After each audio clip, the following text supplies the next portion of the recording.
Home of the Philadelphia Eagles. They've got him again! Sixers. Bang! It's good! Ball game! And Flyers. Tipped in front of the net! 97.3 ESPN. WENJ. WENJ HD. Millville, Atlantic City. A Town Square media station serving all of South Jersey.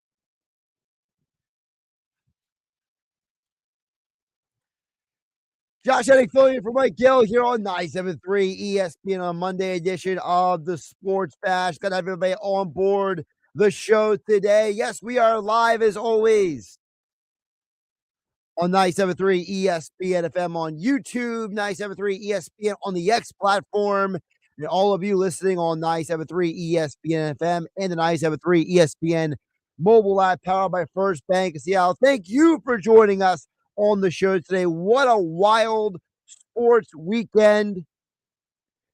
We saw both the NBA Finals and the Stanley Cup end this weekend. I was in Atlantic City for the massive boxing event. What a crazy ending to what was weeks and weeks of conversation about the two heavyweights from South Jersey going head to head. And then the Phillies lost 2 out of 3. And for those of you who care, the UFC had a fight at the White House last night. I know some of you don't care. That's okay. That's part of the reason why we have our question of the day we'll get to in just a moment. Text board is open, 609-403-0973. I am going to get into what the Phillies manager, Don Mattingly, said last night after the game that I think is going to lay the groundwork for a lot of what we're going to see this week. Normal Sports Bash, though, we still got Mike McGarry for the Press of Atlantic City coming up at 2:30 today. Phillies fastball with Oscar Buttigieg and Jeff Kerr coming up at 3. On Sports Blake Moment of the Day talks about Victor Wembanyama. The morning show couldn't agree on Wemby. I'll give you my thoughts on that. Football for Jeff Mosher. We are in the heart of the offseason, but it doesn't mean there's still some important conversations to be had about the Eagles' present and future. We'll get to that as well. Nick Earnshaw and I are going to argue today. I am telling you guys right now, anyone who's listened to me and Nick over the years, we know that him and I are usually pretty much on the same page with a lot of stuff. Today's going to be the day that Nuggets and I are going to war. Because I think it's very clear that him and I came out of the weekend with very, very different points of view when it comes to the sports weekend, which is our question of the day. Also on X, I asked the question today at 973 ESPN. Was it a great sports weekend? The Phillies lost 2 out of 3. But I still thought overall it was a great sports weekend. Team USA wins the first game of the World Cup on Friday night. And even though the Phillies lost, you still saw history. Mizorowski gave you history on Friday night. You got to sit down, even though it was your team losing, you still got to see history made. Something has not been done since 1901. Saturday night, it was a great night for boxing in Atlantic City.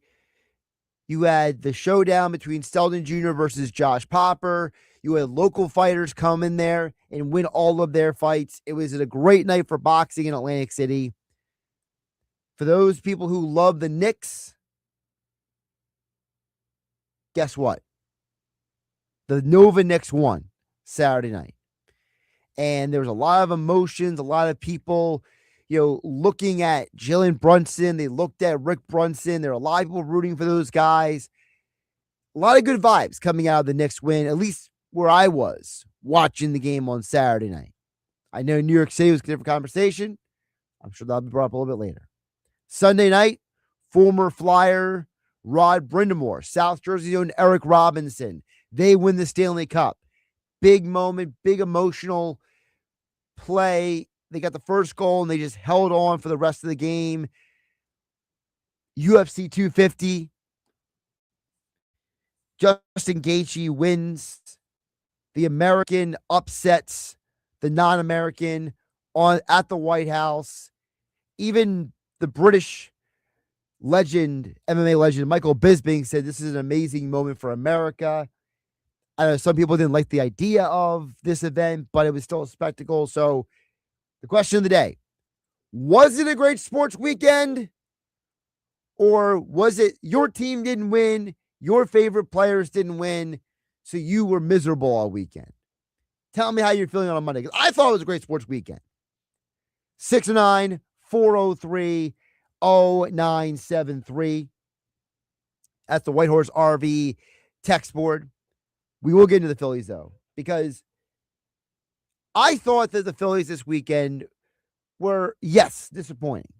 It was disappointing to see the Phillies lose the game yesterday afternoon. Zero offense, and the offense has been a problem for a while now. And it really felt like you were hoping and praying that this team was going to find a way out of the funk they were in. You were hoping and praying. You were thinking, okay, maybe the game on Saturday woke the offense up. But it didn't. And even Derek Hill being inserted into the lineup on Sunday couldn't change the fact that it doesn't matter if the left-hander is Chris Sale or Kyle Harrison or whoever. Go find a young man that pitches in South Jersey at high school level. Apparently the Phillies struggle against everyone when it comes to left-handed pitching.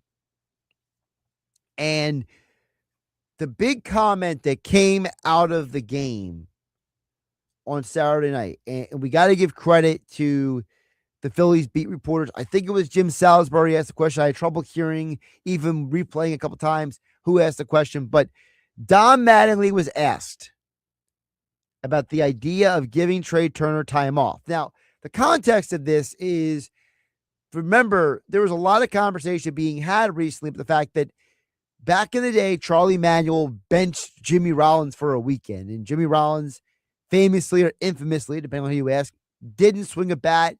He just sat in the batting cage and ate garlic fries. You know, it was a whole thing. Well, Jimmy came out of that and went on a run as a hitter. So there's always been this attitude of, well, if you could bench Jimmy Rollins, you can bench anybody. So Don Mattingly was asked the question about, should Trey Turner, who had 6 more strikeouts this weekend, Trey Turner, who has frankly hitting the worst that he has overall for a season since his first year 3 years ago in 2023.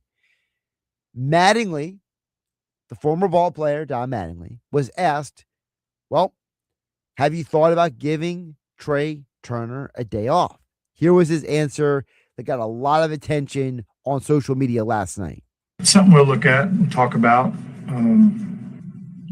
Nothing really other than just Trey's just not having success. I mean, right now, when you're not having success, it never looks good.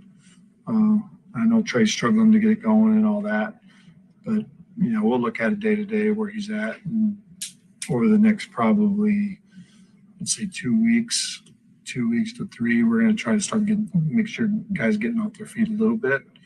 And Trey be just like everybody else. So Mattingly didn't say no to the idea of giving Trey Turner some time off. But he didn't necessarily give you a glowing endorsement of the idea either. He threw in that caveat, well, we're going to give a lot of guys some time off, get off their feet over the next couple of weeks.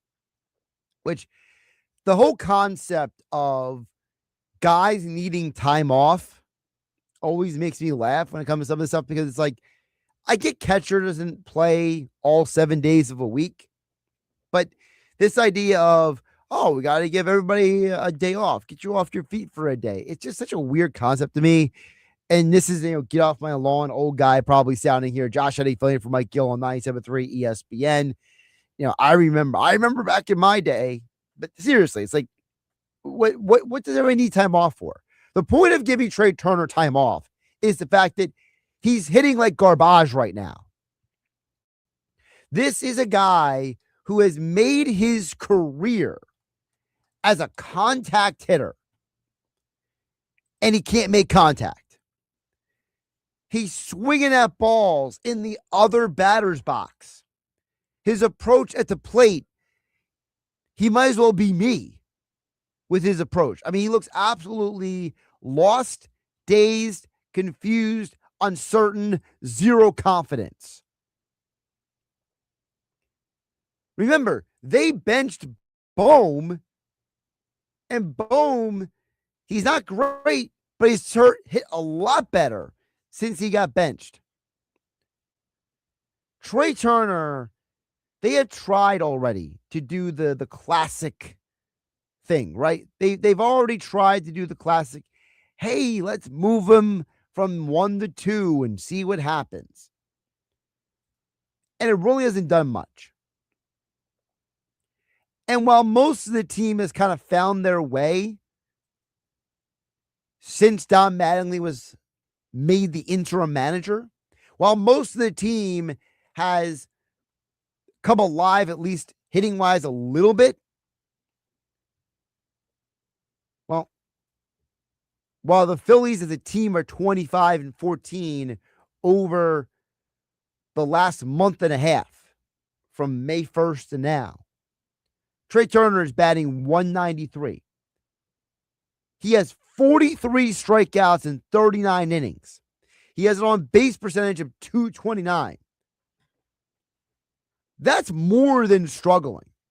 That's horrible. We are at the point where keeping Trey Turner in the lineup has zero value. It's not like Trey Turner is an elite defensive player. It's not like Trey Turner is finding a way to hit home runs every once in a while. Part of the reason why you kept Castellanos in the lineup over the last couple of years was because you knew if Castellanos got hot, he would be hotter than anybody in baseball. He would go on a heater, and he'd at least give you something.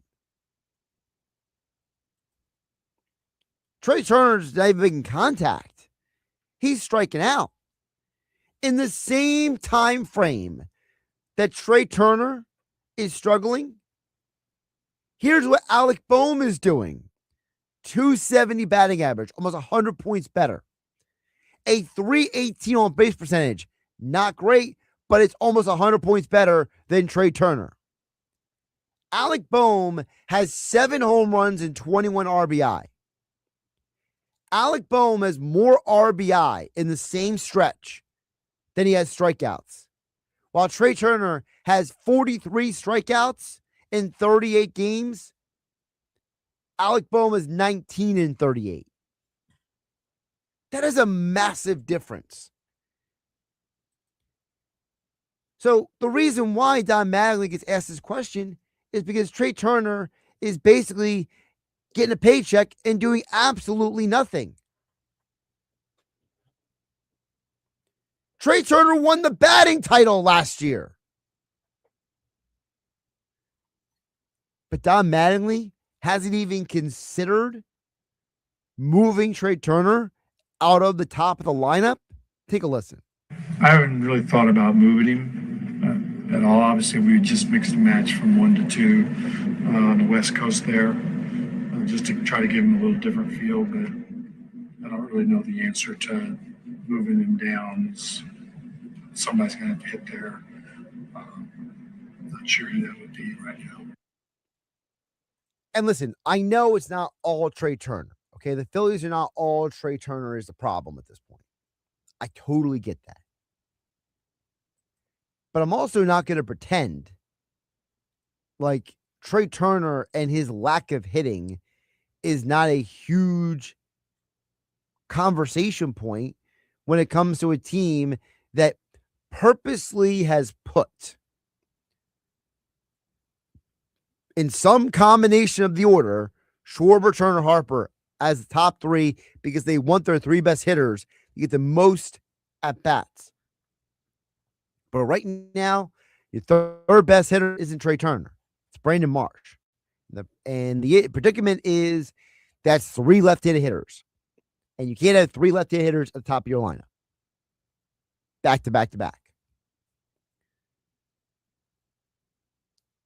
And so while Trey Turner might not be the only reason why the Phillies are struggling offensively, and again, I said it on Saturdays, hanging with Hennig here on 97.3 ESPN. I'll say it again here. Josh Hennig filling for Mike Gill on Monday's edition of the Sports Bash. The Mizorowski loss, that was not an indictment of the Phillies. That was just a pitcher having a historic day, an historic moment in time. Everyone was going to strike out in that game at that point. Now, maybe the Phillies had a little bit better approach. Maybe they would have gotten more than Alec Boehm getting a hit.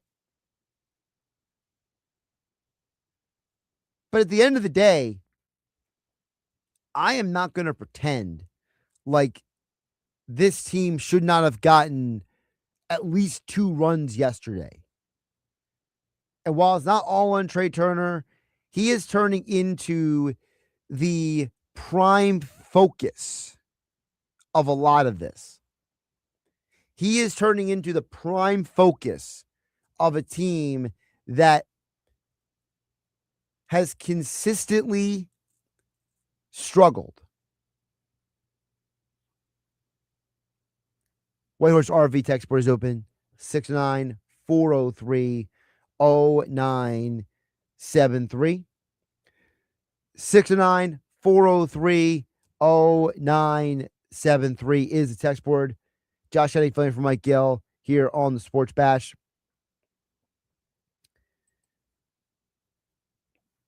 A couple texts coming in. Jim from Williamstown chimes in on the text board. He says, "Hey, Josh, good afternoon. I have to disagree with your comment about them getting out of their funk. This is who they are. Even when they are good, they are not consistent." Well, you're right. They're not consistent.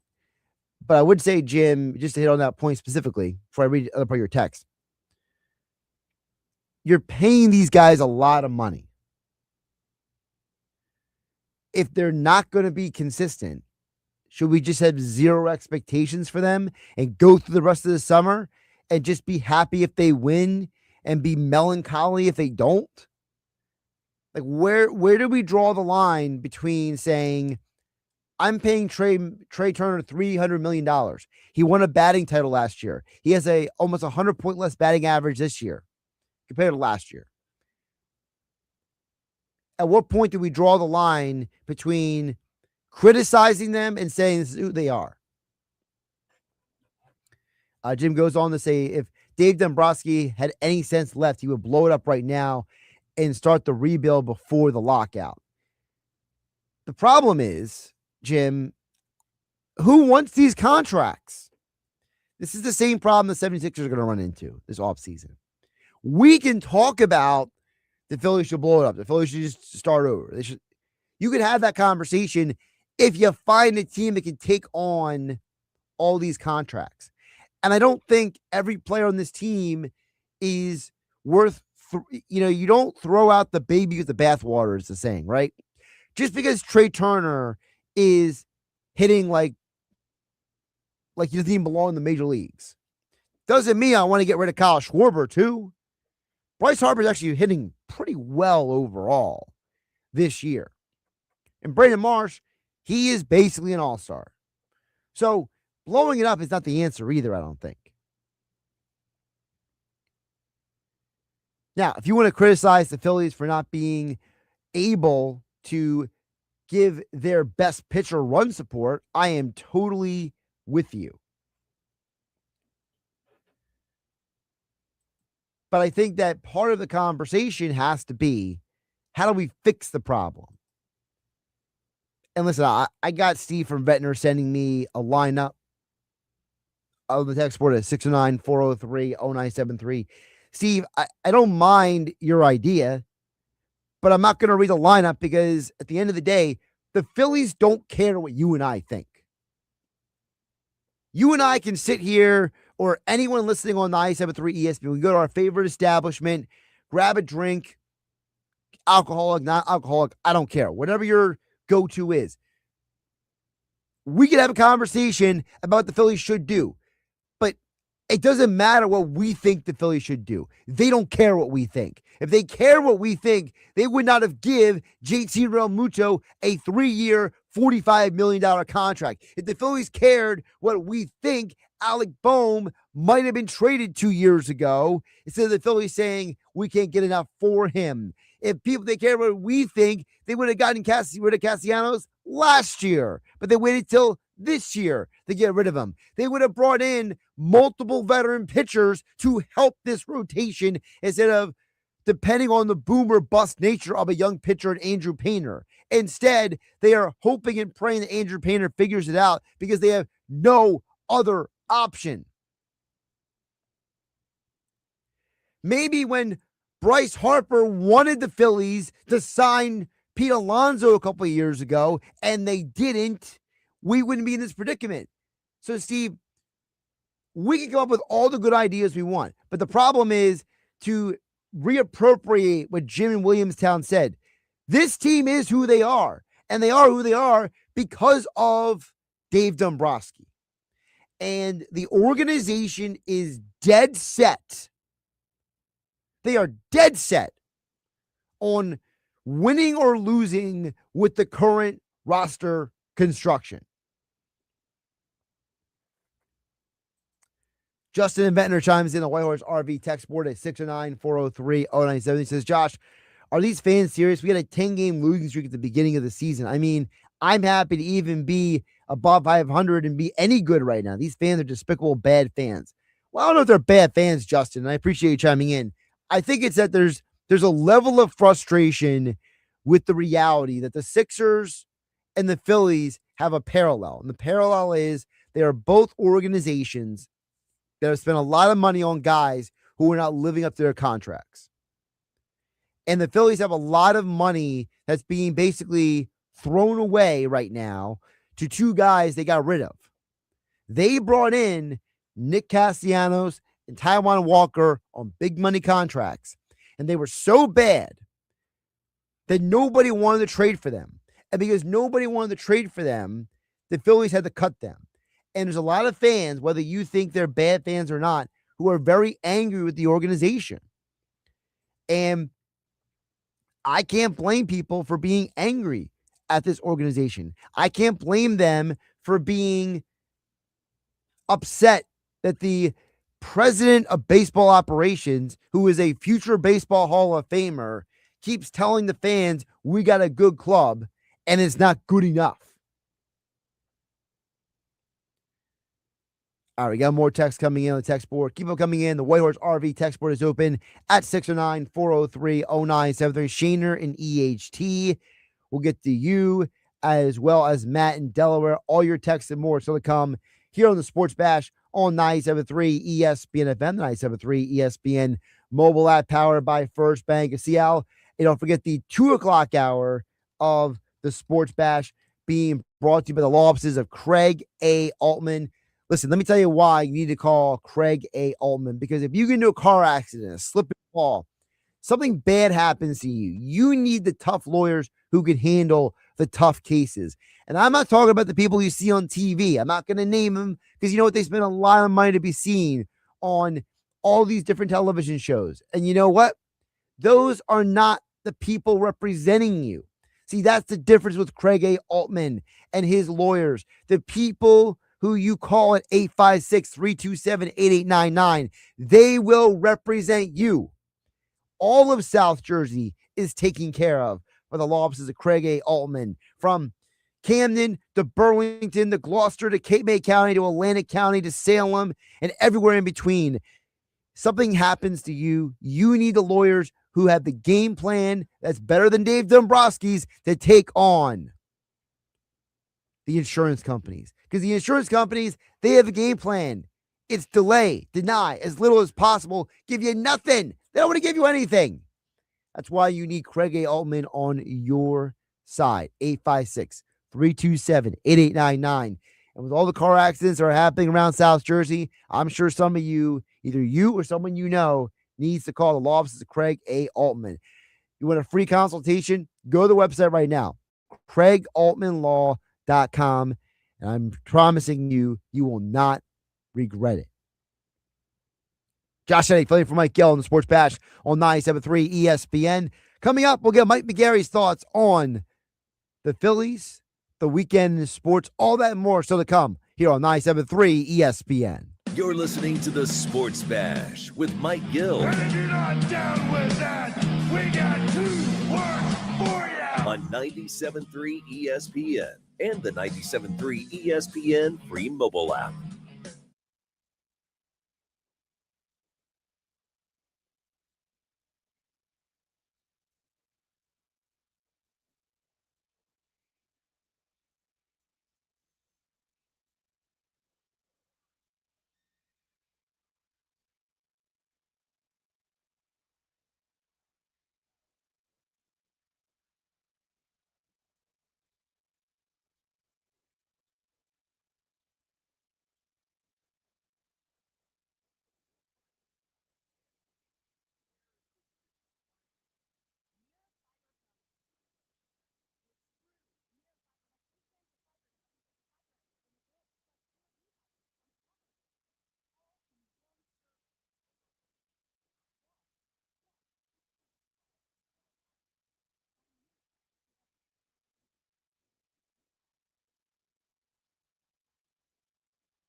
Indeed presents hires you can't afford to get wrong, like customer service associate at a dry cleaning shop. Yeah, hi. I'm here to pick up my suit. Ah, yes. Here you go. There must be a mistake. This is too small. It shrunk a whole lot. Look on the bright side. Now you have a suit you can give to a child. This is the time for sponsored jobs. This is what happens when you don't sponsor your job on Indeed. Next time, get matched with quality candidates with Indeed sponsored jobs. Visit Indeed.com/hire now and sponsor your job today.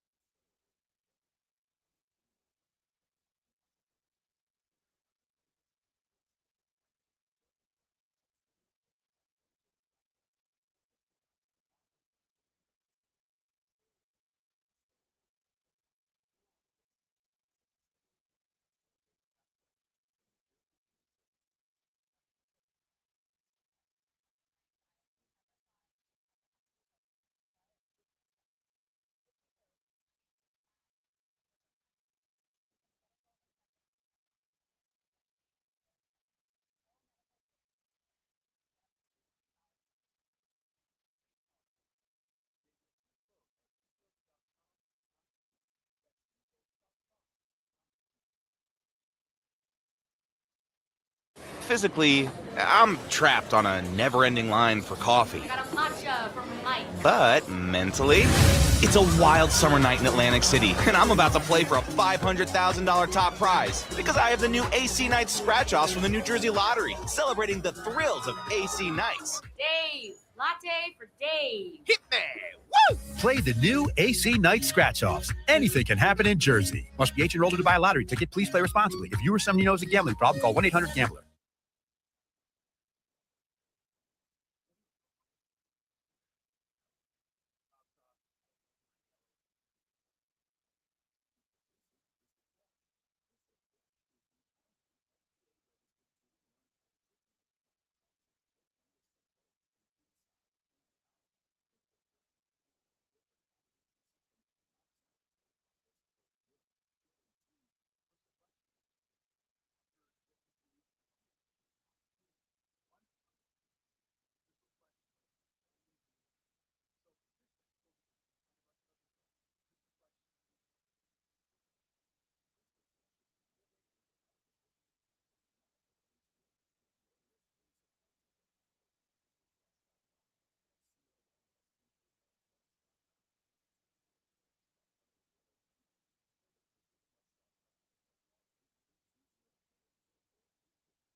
When you're hiring, have you ever felt like you're missing out on meeting great candidates? Well, they're not hard to find when you go to ZipRecruiter. ZipRecruiter helps 10 million people with their job search every day. People who are actively looking for jobs like yours. So it's easy to find the right person fast. 4 out of 5 employers who post on ZipRecruiter get a quality candidate within the first day.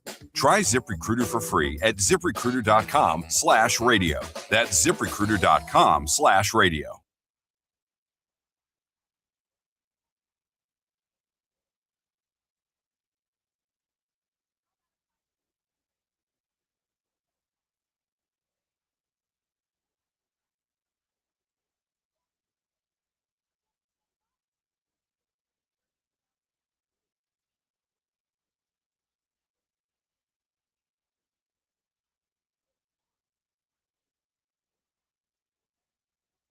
It's the Sports Bash with Mike Gill. And I am the voice of the voiceless. On 97.3 ESPN and the 97.3 ESPN.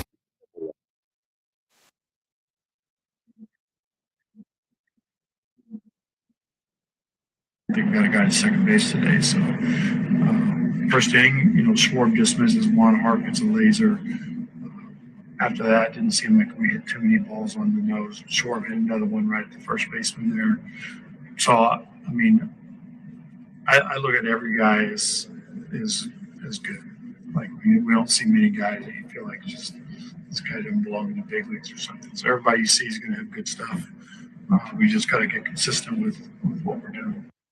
Can they get consistent? That is the question for the Philadelphia Phillies. We will be talking with that and more right now with Mike Gill of the Press of Atlantic City, PressOfAC.com, as the Phillies lose 2 out of 3 in Milwaukee. But what is next for this team? Mike Gill is on his way to Citizens Bank Park. He joins us right now. Josh Hennig filling for Mike Gill on a Monday edition on 97.3 ESPN. Mike, welcome in. How you doing today? Doing well, Josh. How are you today? I'm doing good, and don't worry, we'll get to your Knicks and talk about the NBA Finals over the weekend. All right. But I got to start with the Phillies because I did think that Mattingly is really trying hard, Mike. And you've been around him more than I have.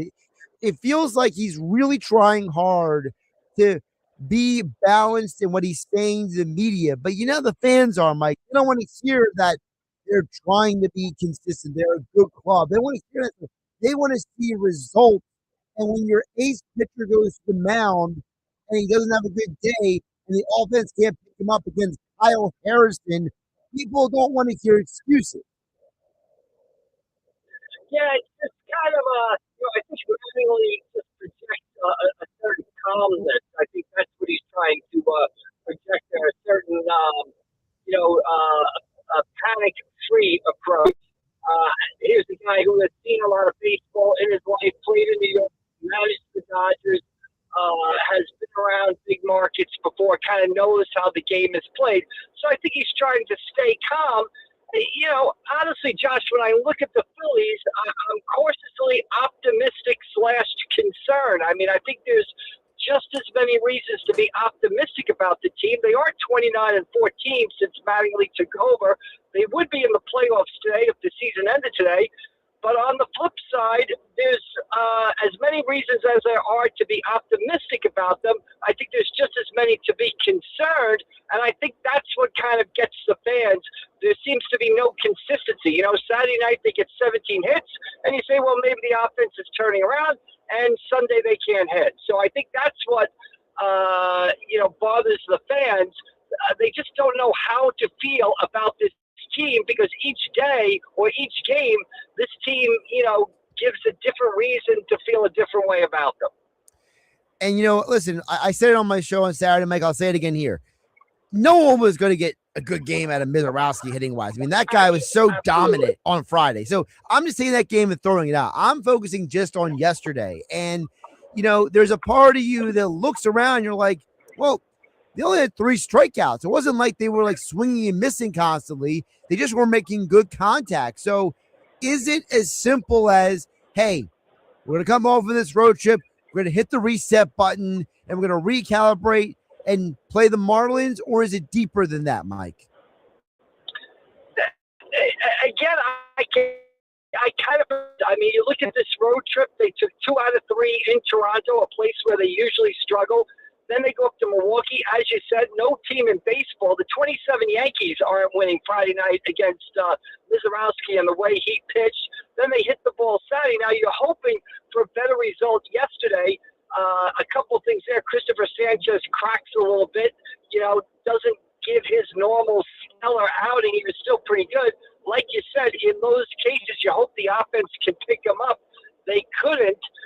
And I think they're about to enter an interesting stretch here against a Marlins team that's playing pretty well, beat Paul Skeens yesterday, and against a Mets team that is, took 2 out of 3 from the Braves, and their guys, particularly Dante Bichette, showing some signs of life for the Mets. So, again, I think you can feel good about this team. You can feel concerned about this team, and both feelings are justified, which says to me, and I don't know how you kind of look at it, I kind of look at it right now as that they're an 86, 87 win team, which will get you in the playoffs as a wild card.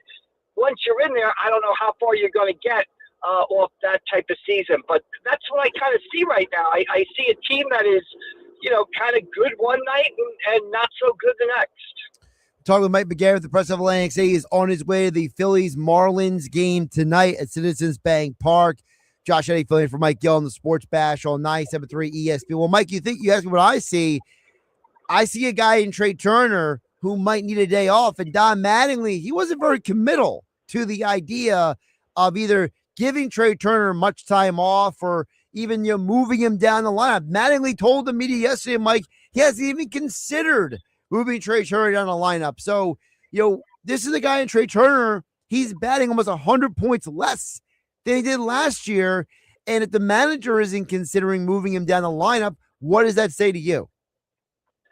Well, I mean, again, Trey Turner to me is the biggest reason to be concerned. He's in the concerned category, not the optimistic category, right? He's batting .219. He's got an on-base percentage of .269. He went 1 for 13 in Milwaukee with 6 strikeouts, and on that last strikeout, I think it was the 8th inning yesterday, he just looked lost at the plate, and the feeling on it and the look on his face just kind of, he looked at his wit's end. So they've got to figure out Trey Turner. The lineup is due out any moment. I would not be surprised, Josh, if Trey Turner got a day off today and a day off tomorrow.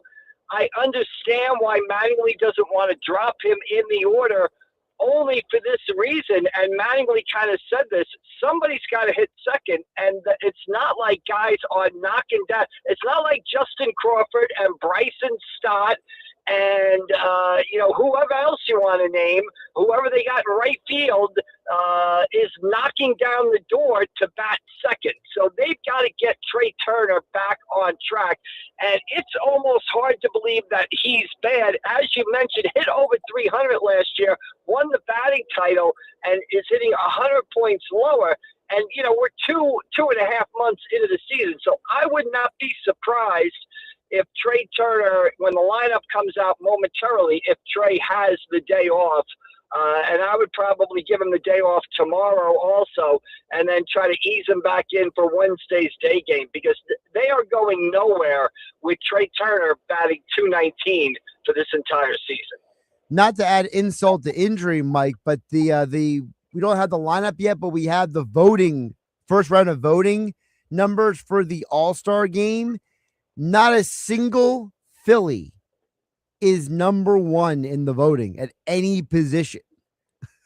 Well, and I would say this. I mean, if fans, and I kind of had this discussion with Mike, a week or so ago about an over-under on how many All-Stars the Phillies were going to get, and he was pretty high on them having a great number. And at that time, they were playing better than they're playing today. If the fans want to see Phillies in the All-Star game, I would recommend they get out and vote and kind of stuff the ballot box, because if you think guys like Brandon Marsh and Bryce Harper are going to get selected by, the other process by the manager or however they do it now, apart from the fans vote, I don't think that's going to happen. So if you want to see some Phillies, you better, start stuffing the ballot box, would be my recommendation. Well, right now, the only Philly in line, if it was today, Mike, who would be a star, would be Brandon Marsh. He is third in the outfield voting. He's actually only 30,000 behind Ronald Acuna. He's got actually a good number right now.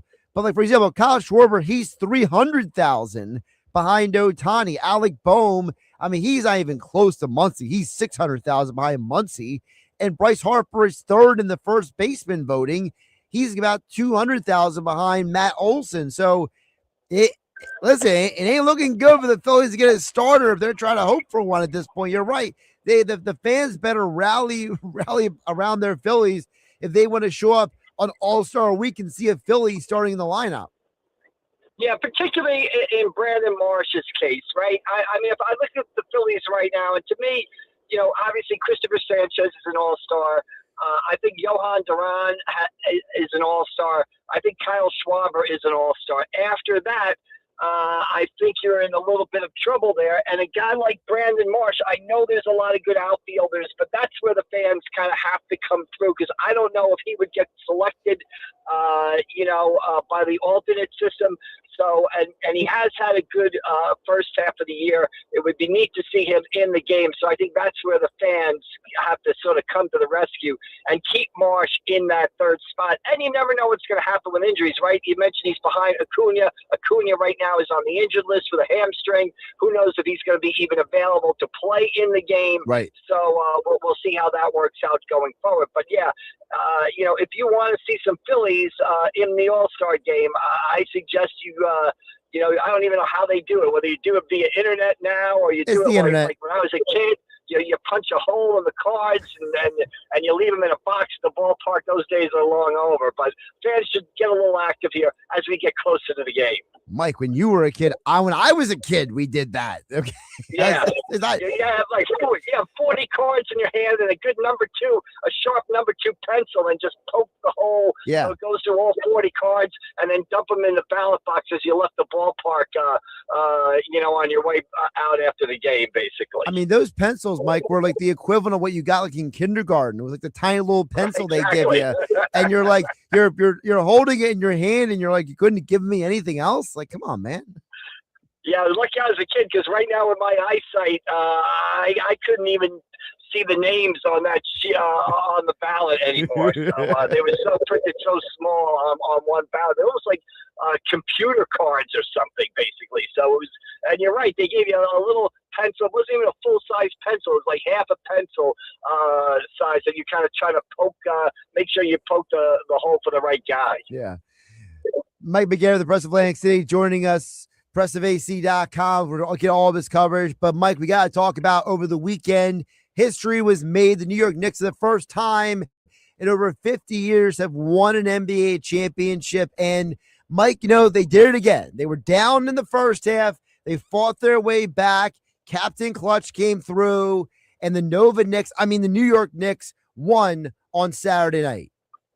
Yeah, I mean, it's amazing, Josh. And to kind of look at it, I'm actually a little sad that it's over. I mean, that's how much I enjoyed the games. And I've never watched a game and had the confidence in a team the way I did with the Knicks. Like on Saturday night, you just had a feeling that the Knicks were going to walk the Spurs down. That even when they were down, down 15, I think, in the second half, down 10 early in the fourth quarter. Of course, that's nothing. And everybody's like, ho-hum about the comeback on Saturday night, because the comeback on Thursday night when they were down 29 was so dramatic.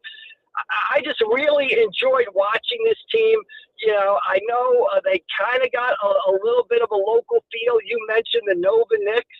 I mean, Jalen Brunson, has a house in Margate. Mikal Bridges has a house in Avalon, so they're kind of connected to our area. I saw on social media a lot of people, a lot of local people posting pictures of themselves with Brunson, over the years, from him being around here, him working out here in local gyms, and him just coming across people. So, to me, and I get the whole Philly, New York thing. I understand that. But to me, I mean, they were an easy team to root for because they played the game the right way. And the buzzword in a lot of coaching today is connected. Everybody talks about their team being connected. And I don't think I've seen a more connected team years than the Knicks. And it's almost like, Josh, I go back to Game 4 of the comeback on Thursday night. It's almost like I knew that the Knicks were going to win that game and win the series when Josh Hart missed that breakaway layup in the fourth quarter, because I just believe that his teammates were not going to let him wear that the rest of his life. His teammates were not going to let him become the 2020s version of Charles Smith. That's how connected the Knicks were. So when Hart misses that layup, and in my mind, I kind of dismissed it at the time. I'm like, the Knicks are definitely going to win this because they're not going to let Josh Hart wear that the rest of his life. And I think that, I can't say enough about how they played or how enjoyable it was to watch them play. And like you said, like I said before, I'm kind of sad it's over because I like watching these games at night. Well, Mike, one of my things I said before you came on was also, I thought it was a great sports weekend. I know that, quote unquote, my team didn't win, but I saw history on Friday night. I saw history on Saturday night. I saw the local guy, Eric Robinson, win the Stanley Cup on Sunday. Team USA won a game in the World Cup. I mean, when is that ever going to happen again? So it's like, to me, yeah, the Phillies lost 2 out of 3, but I still think it was a great sports weekend. Yeah, I mean, and that's part of the reason why I'm kind of sad it's over. You mentioned the Stanley Cup; those games were outstanding. Yep. The series with Vegas, those games, the back and forth, the goals in the final minutes, the overtimes, that was just tremendous. So you kind of live with this every night from April now to June, and now it's kind of over, and you're kind of sitting here like, I guess we don't got to find a show on Netflix or Amazon Prime or Hulu or something to fill in the free time we have at night now, because we're not locked in to the NBA and NHL playoffs anymore. Well, I know tonight, Mike, you'll be locked in over at the Citizens Bank Ballpark for Phillies Marlins tonight. Check out all of Mike McGarry's coverage of that and more at PressOfAC.com, AC Press McGarry on the X platform. And as always, he joined us here on the Sports Bash with Mike Gill, Josh Hennig filling in on 97.3 ESPN. We'll have Mike and Mike back together on Wednesday. Okay, McGarry? All right, I'll be ready. I'll do some extra prep then, basically. Mike, take care. All right. All right, Josh. See you down the road. Thanks for a few. Absolutely. Thanks to Mike McGarry for joining us here on 97.3 ESPN FM, the 97.3 ESPN mobile app powered by First Bank of Seattle. And of course, we are streaming live on YouTube and X at 973 ESPN. In this hour of the Sports Bash being brought to you by the law offices of Craig A. Altman. Slip and fall, car accident, injury, whatever happened to you, call 856-327-8899. Have a game plan when you get injured. Go with the best who are right here in South Jersey, in Vineland. It's the law offices of Craig A. Altman. Get your free consultation right now at CraigAltmanLaw.com. We'll check back on the text board on the other side, 609-403-0973. The White Horse RV text board is where Shaner and EHT and more text coming up next on 97.3 ESPN. It's the Sports Bash with Mike Gill. Keeping the fans entertained and happy. On 97.3 ESPN and the 97.3 ESPN free mobile app.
The quality of meat in the grocery store just keeps getting worse. Yes, I read that 85% of the grass-fed meat in the U.S. is imported from overseas. They just package it here and label it product of the U.S. I don't trust any of it. That's why I switched to Good Ranchers. Good Ranchers? It's a meat delivery service, but everything is ultra high quality. They only source from local U.S. farms. Everything's pasture-raised with no antibiotics, hormones, or harmful additives. I actually feel good about what I'm feeding my family. Wow. And it gets delivered right to your house? Yep. American born and raised beef, pork, chicken, and wild-caught seafood right to my door. No more running to the grocery store every day. They're even offering $40 off your first order. I'm ordering right now. Good Ranchers. Quality food you can trust. 100% American meat and wild-caught seafood delivered with free express shipping. Get $40 off your first order. But hurry, this offer won't last long. Head to goodranchers.com/ranch. That's goodranchers.com/ranch.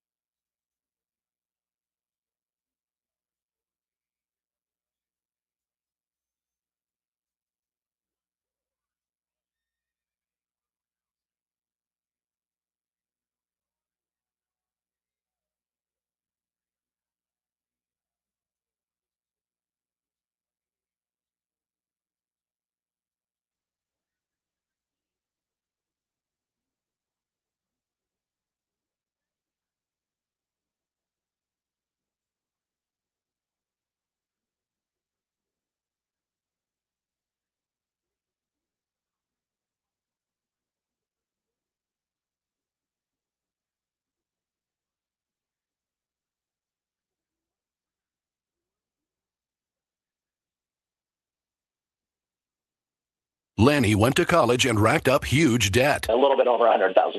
For a degree he couldn't use? Now what? I had a friend that went to my computer career. They even helped him get hired immediately after graduation. One of the things I love about IT is that you can work from anywhere you want. You could become an IT pro in just months, including cybersecurity and the basics of AI with zero experience at mycomputercareer.edu. My Computer Career, an elite CompTIA certification partner. It worked for me, and I know it can work for you. This is one student's experience. Individual results vary.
All right, wrapping up the first hour of the Sports Bash. Josh Hennig, Philly for Mike Gill on 97.3 ESPN. I wanted to squeeze in on the White Horse RV text board. This text from Shaner in EHT. He says, it's the top payroll, sets the expectations.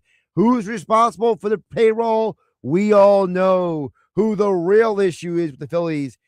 Sharon EHT says, anyway, you've been watching the World Cup, Stanley Cup, NBA Finals. It's been a great sports weekend as a sports fan. Go Team USA. He said, I'm going to take England. I see people taking Mexico, England. I mean, I don't got to take, but Shaner, I hope you win. Shaner says it was a great sports weekend. I'm with him. Finals, Stanley Cup, boxing in Atlantic City. It was a fun sports weekend. More Phillies talk coming up next on the Sports Bash. Phillies Fastball is next. Josh Hennig, Philly for Mike Gill, 97.3 ESPN.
South Jersey's official play-by-play home of the Eagles, Sixers, and Flyers. At 0 point would I ever consider not being a fan of the team. 97.3 ESPN, WENJ, WENJ HD, Millville, Atlantic City. A Town Square media station serving all of South Jersey.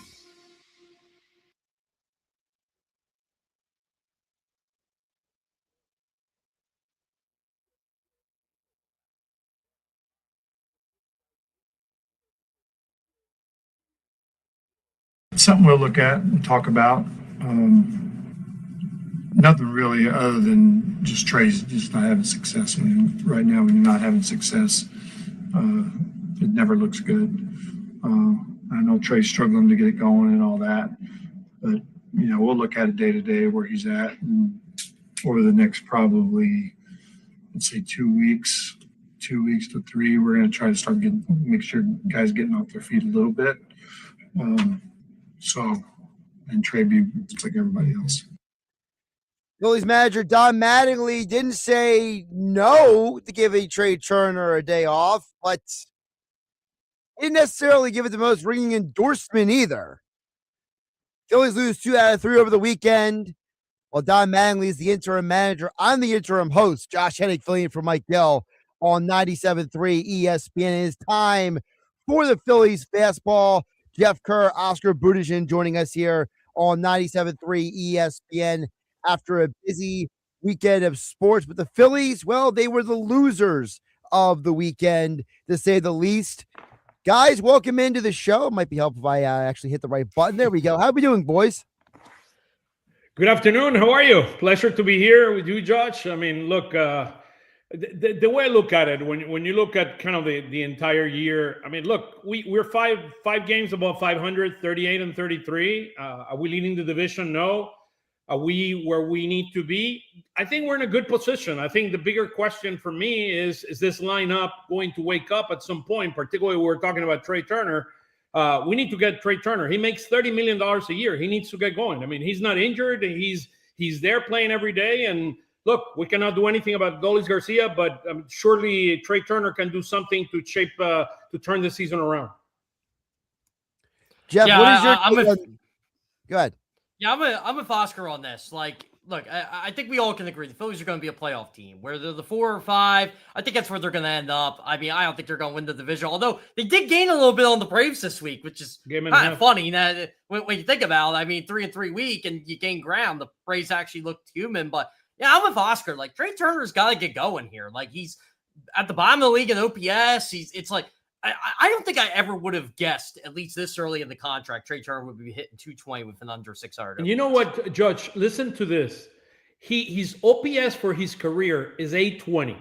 For the season is 599. But he went in April 755, in May 552, and in June so far 848. He's going the other way around. I mean, he's going backwards.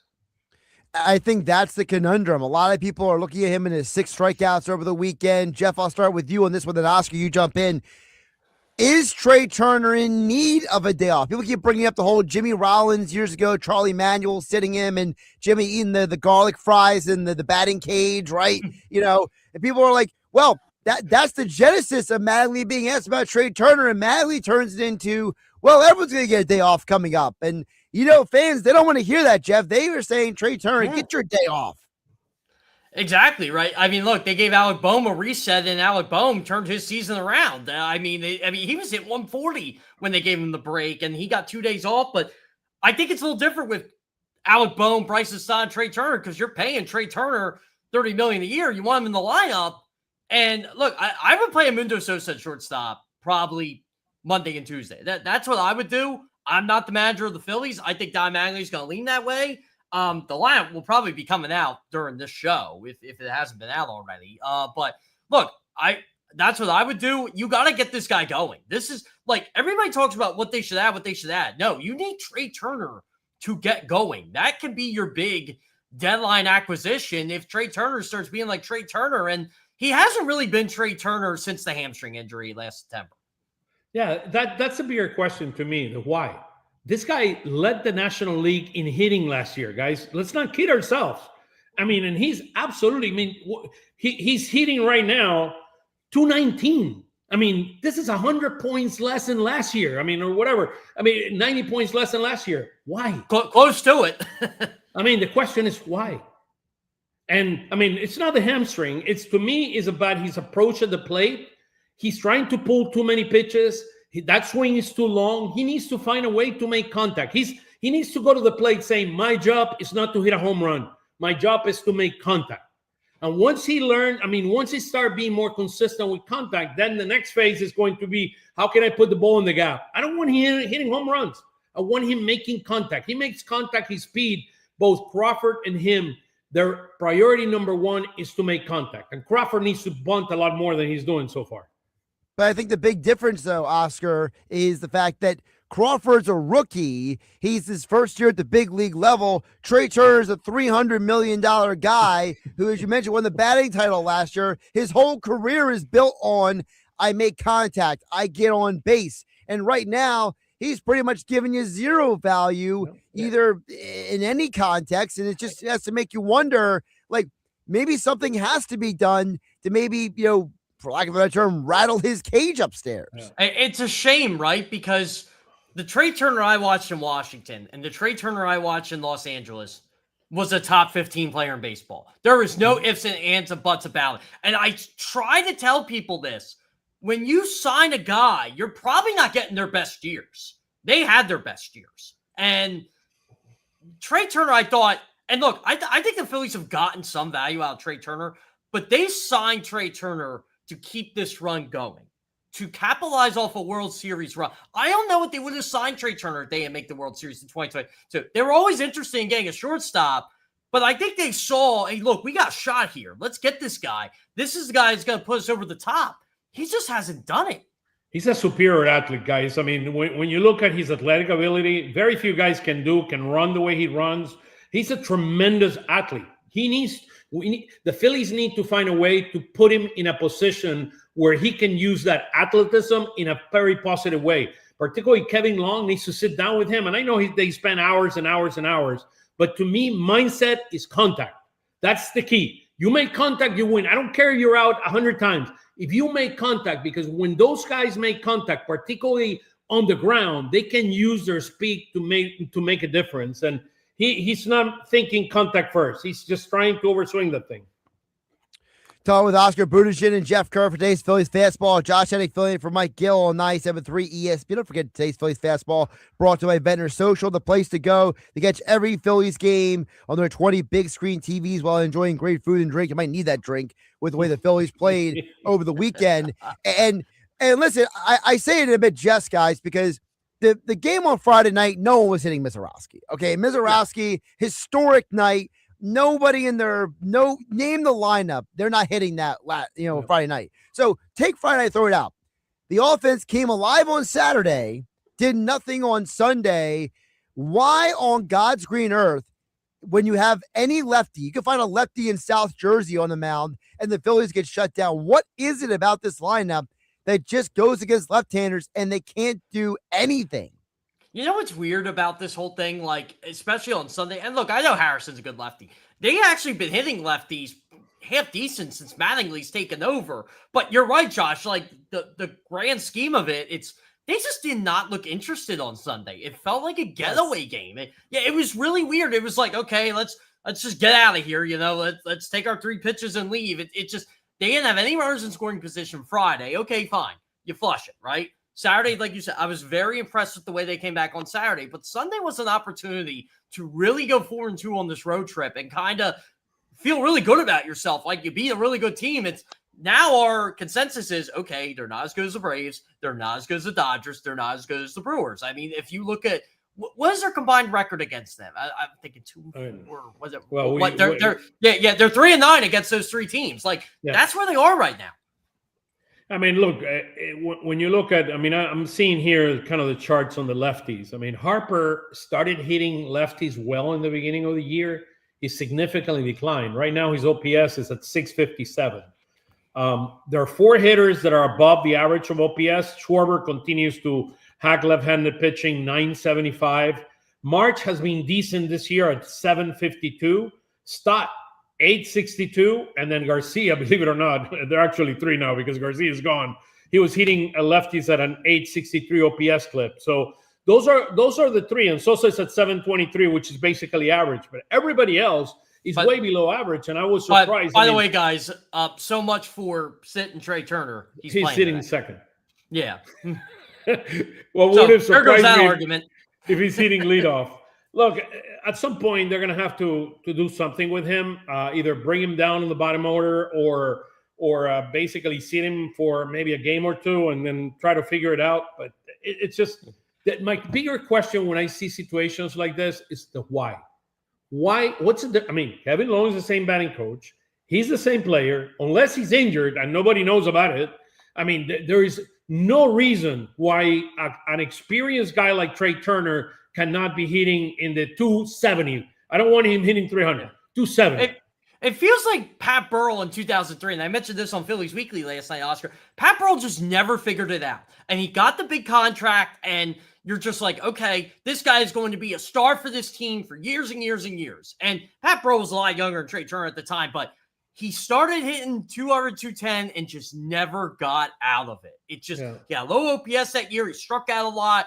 It never happened. I'm starting to feel like that with Trey Turner, but I agree with you. You got to move him down the line. You got to do something. I know, like, you got to try JT Realmuto there, Alec Bowman.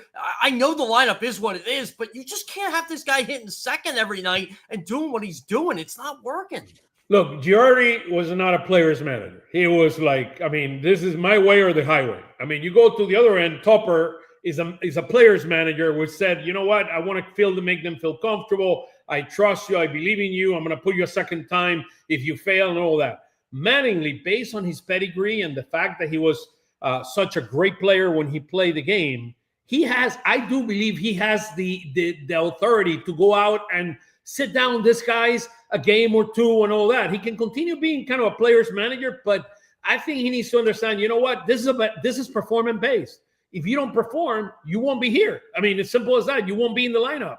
And we need more of that out of the hitter. The problem is that you don't have any depth. This team lacks any depth because you pay, you pay the Schwarbers, the Harpers, the Turners, the Wheelers, the Nolas, all that money that you have very little money to run around. That's part of the issue that we have right now.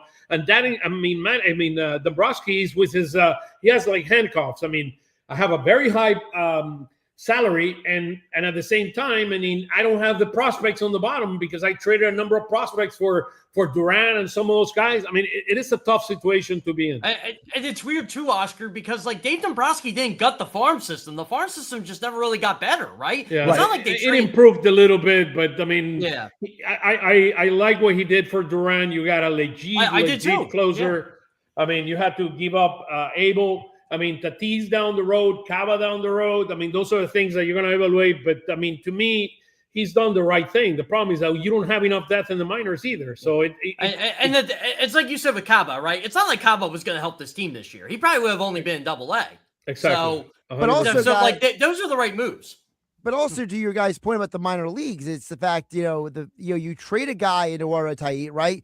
He was years away from coming to the big league. He wasn't coming up like next year. Whereas, you kept the guys who were closest to the big league level, and it's nobody's fault that Aiden Miller had to get back surgery, for goodness sake. It's not anyone's fault that Andrew Painter's fastball is straight as an arrow right now. Like, that's not Dombrowski's fault. We could blame him for other stuff, but at least he protected the guys who were close to the big league level.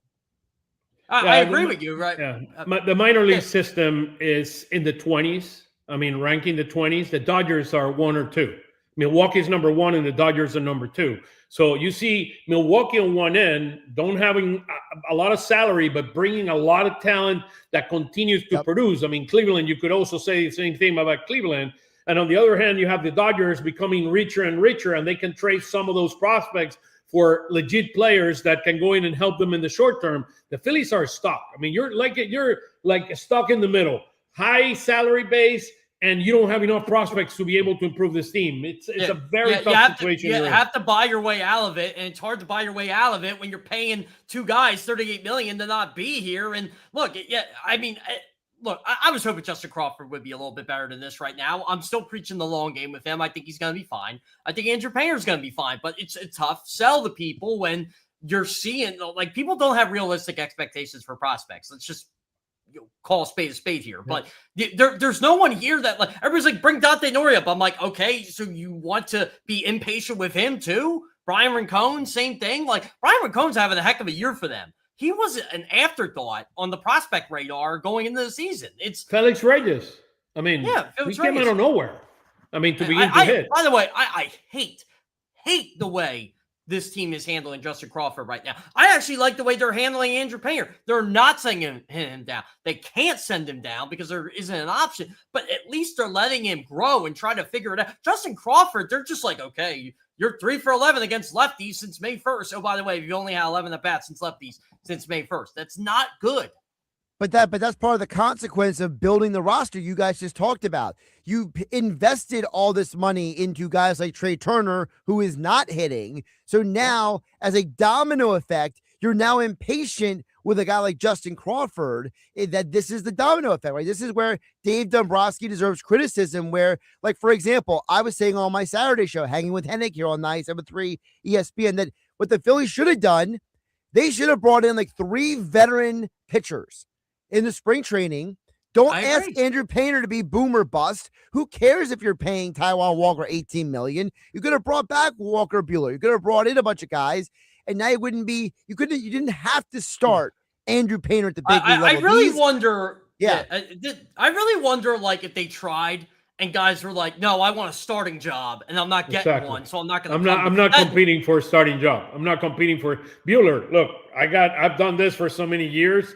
I'm not starting for. I mean, I'm not having a starter. I don't want to have any options. Well, Oscar, you mentioned Buehler. Maybe Buehler looked at the Phillies and like, you didn't pitch me once in the playoff series against my former team. That's another one. Yeah, like, exactly. Is that part of it where he kind of, maybe the Phillies went to him like, hey, you want to come back? And he's like, no, you guys didn't even play me. Oh, by the way, Taijuan Walker was still here too. Like, and I still say, like, Taijuan Walker, I don't think he had a bad first year here. I really didn't. But I really think his psyche was destroyed when he did not pitch in that playoff game. And long term, they made the right move. He brought it up. Yeah, he brought it up. Exactly. And look, you pitched Christopher Sanchez, who at the time, you're like, what are you doing here? Like, you're paying Taijuan Walker all this money. What are we doing here? And it ended up being the right move in the long run. It worked really well for Christopher Sanchez, but you're Taijuan Walker, you're thinking, these guys are paying me $18 million and I didn't sniff the pitch in the playoffs and I'm not sniffing it. I'm sure other starting pitchers around the league saw that and were like, no, I'm not doing it. I think my issue is, and look, I was for JT Realmuto coming back because I don't think they had anybody else, but I just thought they should have been a little more creative this offseason. Like, try to hit, like Oscar has mentioned Miguel Andujar. That would have been something where you're trying to get creative. Even if it didn't work, you weren't going to pay him much. The bigger question on this team is depth. They don't have any depth. Yep. I mean, they don't have any depth. You don't have anything. Look, any of the infielders go down. I mean, maybe you bring Rincon up, but he's more of a Reyes, right? Let's bring him up because we don't have anybody else to bring on. He might not be 100% ready, but then you bring him up. There's no depth. And you just need to sit down and reevaluate and see, where are we right now? I mean, why are the Dodgers number 2 in prospects and they're drafting way behind us and we are 20th in baseball? What really upsets me about this whole thing is, again, I'm going to bring up the younger kids, like the Crawfords. I don't like what they did with Otto Kemp. You backed this guy all season. All season. Said, this is going to be an integral part of our team. This guy is going to platoon. You gave up on him literally like 2 weeks into the season. And you brought him back and he's still in play. And I'm glad Don Mattingly admitted, look, he needs at bats every day. We're not giving him that, but that's the way. And he's right, but you could have given him that opportunity. You could have given Justin Crawford that opportunity, and you're not doing it. You could have given Felix Reyes that opportunity, and now you're stuck because these guys are – you got the fan base saying they're 4A players. Here's the thing. They're not 4A players. A lot of those teams, Jeff, and Josh, a lot of those teams that are in the window, that have a window, a very small window, and high payroll, developing minor leaguers is very, very, very hard. I mean, it's very, very hard. You need to make a full commitment like you're doing right now with Crawford and saying, we're going to start Crawford no matter what. we're going to strike Painter no matter what, because they're the future. You need to develop them right now. Well, but one of the big things hard. I love about Dave Dombrowski is, in a way, he's arrogant to a fault. I just wish he was arrogant to a fault with his young kids, like he was in the off season. Like I love how arrogant he is. Like I'm glad he's like that. I want my GM to be like that, my president of baseball. But just back it up. Yeah, I'm looking at the farm system. Milwaukee, the last 3 ratings of them: 7, 4, and 1. The Dodgers, 5, 4, 1, and 2. Yeah. I mean, these guys are monster. I mean, I'll look for the Phillies in a minute. It's going to take me some time to it's going to be in the 20s. Yeah, it's in the 20s. I think it's 20th right now. I mean, the Phillies are, let's see here, 20. The Phillies have been 17, 21, and 20. Those are the last 3 ranked. Yeah. And Oscar's right. I see these kids all the time, but I'm telling you, there's talent down there. Is it top level talent? Go ahead, Josh. But Jeff, that talent is years away. Escobar, Correct. Miller's got a back surgery going on. McFarland is probably nowhere close to coming up yet, right? I actually think McFarland could help this team right now if they would move him up. I think he's trade bait personally. But the issue is hitting. The big issue with this team, more than anything, is hitting. We don't hit on a consistent basis, and the question is, are you going to platoon guys? Are you going to sit them down? What are you going to do? And that's the big challenge here. By the way, Francisco Renteria hit his first home run in the Dominican Republic. Home run today. Yeah, he's fun to watch. He's another one that's years away. He's 5 years, 4 or 5 years away. Yeah. I mean, but you know what? This is what I like what they're doing. And again, I'm in writing a lot. Ruben Escobar is struggling to hit the ball, but I love how patient Al Padrique's been with him, how the organization's been with him. They see the talent. They're letting him hit his way out of it. He would not get that chance in the big club, but in Reading, you get to do that. Yeah, guys, it's a tough spot to be in, to be honest with you. Next, Mets. What is that? Four series against our own division. This is going to get fun in the next. Thank God, right? You know, I as much as I like the balanced schedule, I hate how they don't see the Braves till September. They haven't seen the Mets till this weekend. It's really weird. They saw the Nationals the first week of the year, and then you haven't seen them since. Well, what's really weird is they have a game on Friday. They're playing the Mets Thursday, Saturday, Sunday. Well, you know why? There's a World Cup game Friday. World Cup. I know why, but it's still stupid. $100. What is it? Parking Josh, ticket? How do you feel about them not having a game at home on July 4th? We know why they don't have a game at home on July 4th, but how do you feel about that? Oh, I am. Mike Gill and I have always agreed on the idea that the Phillies should play every Memorial Day and every 4th of July. Like, it's Philadelphia, the Liberty Bell. Like, Major League Baseball should be like featuring that in like every ad, but instead, half the time Phillies don't even play on these holidays. It's like the Reds. The Reds were the first team in baseball. They should open the season every year. They used to do that, and they went away. Yep. They went away from it. The same thing with the Phillies playing on the 4th of July. It should be kind of something that you look forward to. And I understand it. I really do. Like the World Cup, there's going to be a World Cup game there, around the 16 game. You know, it could be crazy. Like the U.S. could. Yeah. There's theoretically a chance the U.S. could play in the round 16 there. Oh, by the way, you got the 4th of July celebration. Like it's probably best that the Phillies are in Kansas City that day. But and look, they got to prepare for the All-Star game too. That's the real reason. Like the All-Star game's coming. I'm so excited for that game. And everything that's going to come with that. Like, it's our chance to really showcase, and we did that yesterday with the World Cup. But, you know, I'm with a lot of fans, though. Like, I feel like the Phillies should just play at home on the 4th of July every year, even though I understand why they don't.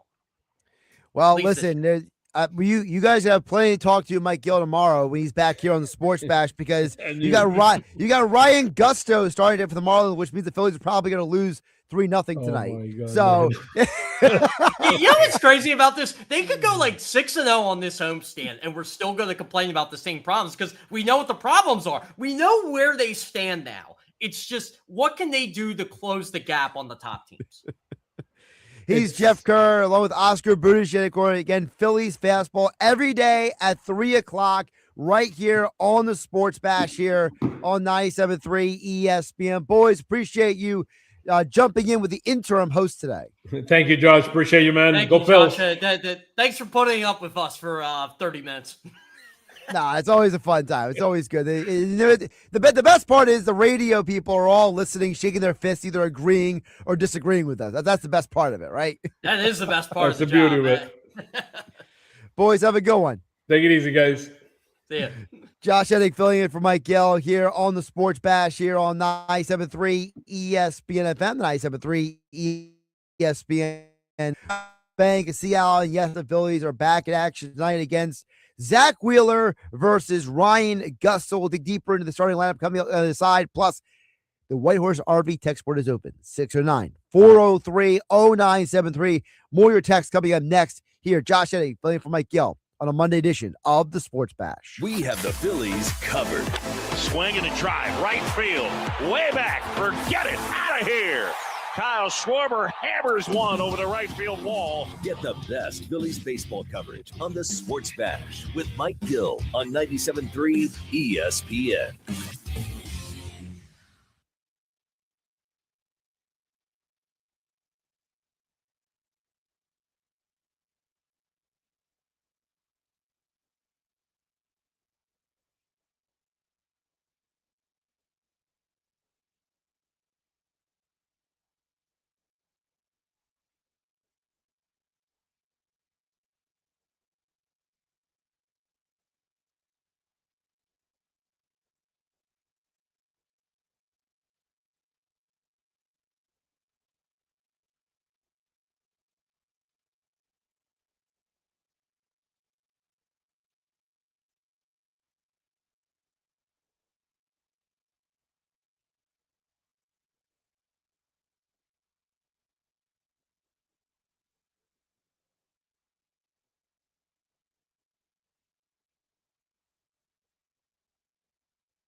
Josh Hennig, Philly for Mike Gill here on 97.3 ESPN. Don't forget, 3 o'clock hour, the Bash is being brought to you by Broadleys Plumbing, Heating, and Air Conditioning.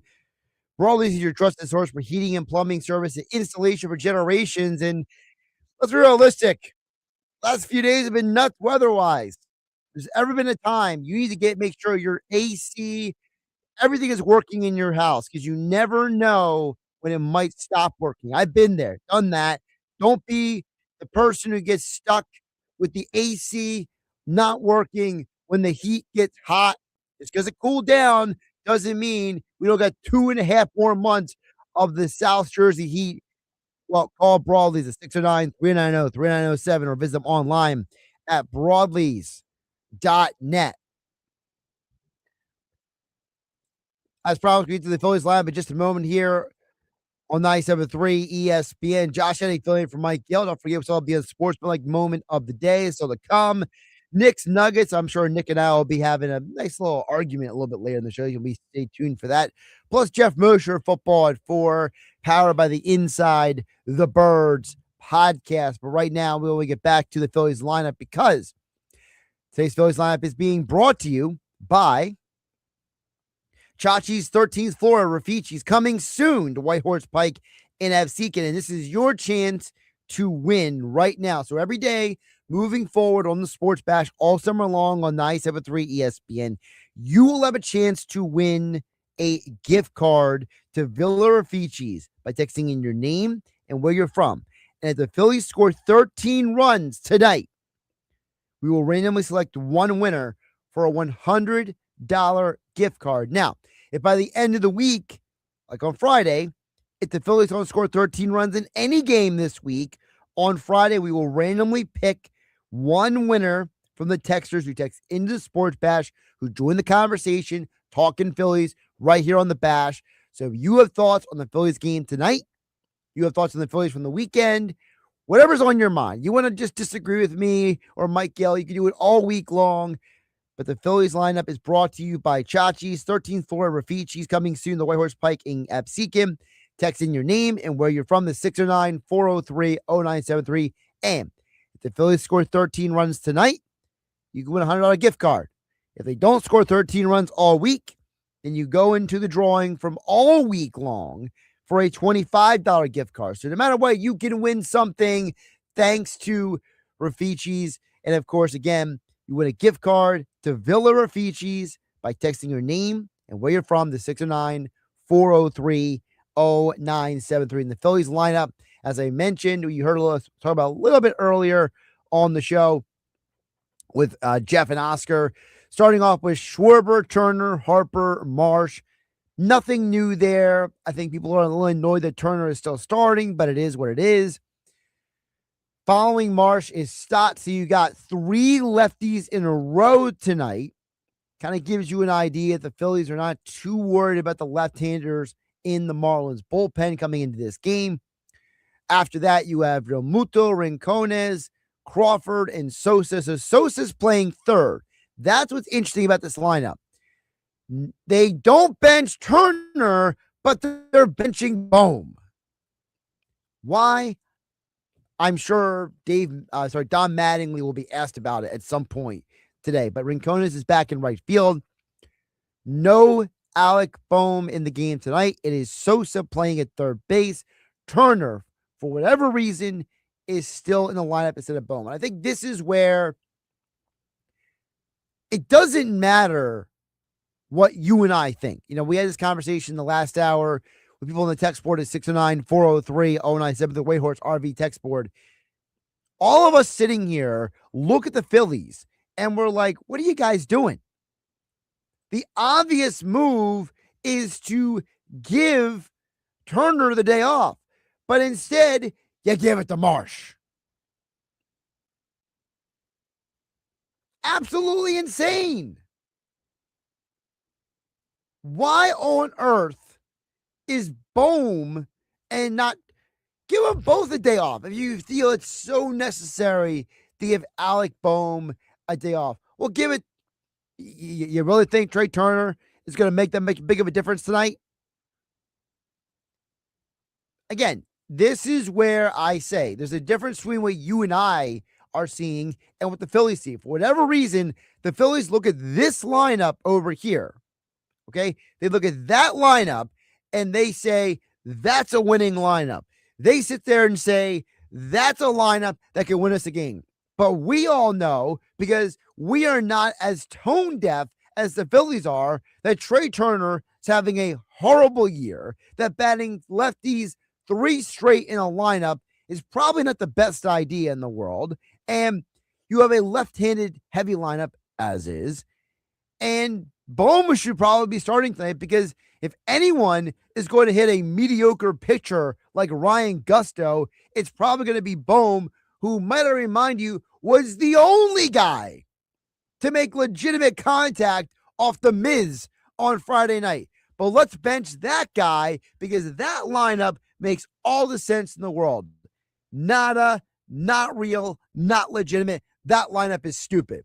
And I feel bad for Zach Wheeler, because Zach Wheeler is going to go to the mound with a lineup that is hoping and praying that they can score enough runs to win tonight to save him.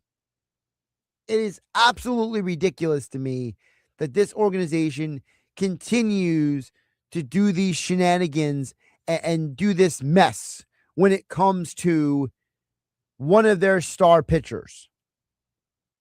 That is not a lineup that should be on the field when one of your best pitchers is on the mound. You got to give Zach Wheeler your best lineup possible. That is not your best lineup possible. That is your, we are hoping for the best lineup. Very frustrating. Very, very frustrating. The Phillies continue to do this. And yeah, I'll get back to the text board in just a minute. 609-403-0970, the Whitehorse RV text board. The other part of this that drives me nuts is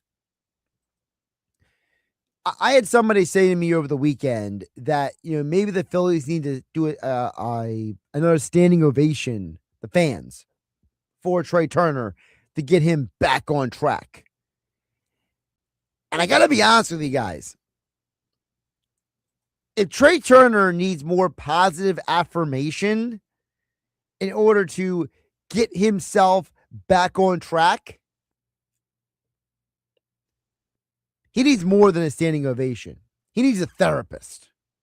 He needs to go see a sports psychologist or something, because this is getting to the point when it comes to these guys that I'm almost wondering, does Trey Turner even have a grasp on how poorly he looks? I think Trey Turner knows his numbers. I don't think Trey Turner is oblivious to how bad his batting average is, how bad his on-base percentage is. I don't think he's oblivious to any of that. I think Trey Turner's problem is he doesn't realize how bad he looks at doing it. Some of these swings, I've seen high schoolers have better swings than Trey Turner on these pitches. This is getting to the point where you just have to question, is there something that we don't know? Like Oscar asked the question, is maybe Trey Turner injured and we don't know about it? I mean, it's certainly possible. But considering how many times JT Realmuto has been injured just this year and banged up, and he's missed a game or two here or there, I would assume if Trey Turner had something banged up with him, they would find a day off for him somewhere. So I'm convinced that this is more mental than it is physical. Jim in Williamstown chimed in earlier on the Whitehorse RV text board at 609-403-0970. By Williamstown is one of the locations for Whitehorse RV, with locations in Williamstown and Galloway. That's Whitehorse RV, sponsors of the text board here on the Sports Bash on 97.3 ESPN. Jim says the man in charge of the Phillies doesn't have much of a clue. He makes the wrong moves. Doesn't make anyone a bad fan because the man who's in charge is making bad decisions. I think that sentiment is very consistent across the majority of the fan base. I think the majority of the fan base looks at the front office. They're being honest. You either blame the front office or blame the players. You can't blame the manager anymore. They fired the manager. Now you got to turn your attention to either Dombrowski or the players. And I am very well aware that people, especially in Philadelphia sports fandom, they do not like to blame the players very often. They'll boo them. They'll rip into them. But very infrequently do we like to blame the player. It's the hitting coach. It's the GM. It's always somebody else. Now, if you ask me who I think is to blame, I think Trey Turner is as much to blame as anybody for his struggles. Because Adolis Garcia put in the extra work before he got injured, and he started coming around as a hitter. I don't know what Trey Turner is doing. I don't know. Trey Turner is Nick Castellanos, the Phillies, where he's saying, you can't take me out of the lineup. I got to play through this. And if Trey Turner is doing that, then this is, again, as much as his fault as anybody's. White Horse RV text board is open. 609-403-0973. We will get to the Knicks. I promised that earlier in the show. No one's dodging it. It's actually our theme of the Unsportsmanlike moment of the day is the team that lost to the Knicks. Over on the text board, Matt from Delaware chimed in a little bit earlier. He says, I've just watched a little bit of Spain and Cape Verde in the World Cup. Out at Cape Verde, big game against Spain today. Pretty much upset. He says, these guys must watch a lot of Jalen Brunson tape. Once they get hit, they fall right down and cry to the refs, as Matt in Delaware. And Matt, I just want to say, I think it's very unfair that when people criticize these athletes for flopping, because if there was no incentive to flop, then they wouldn't do it. See, Matt in Delaware, I look at it like this.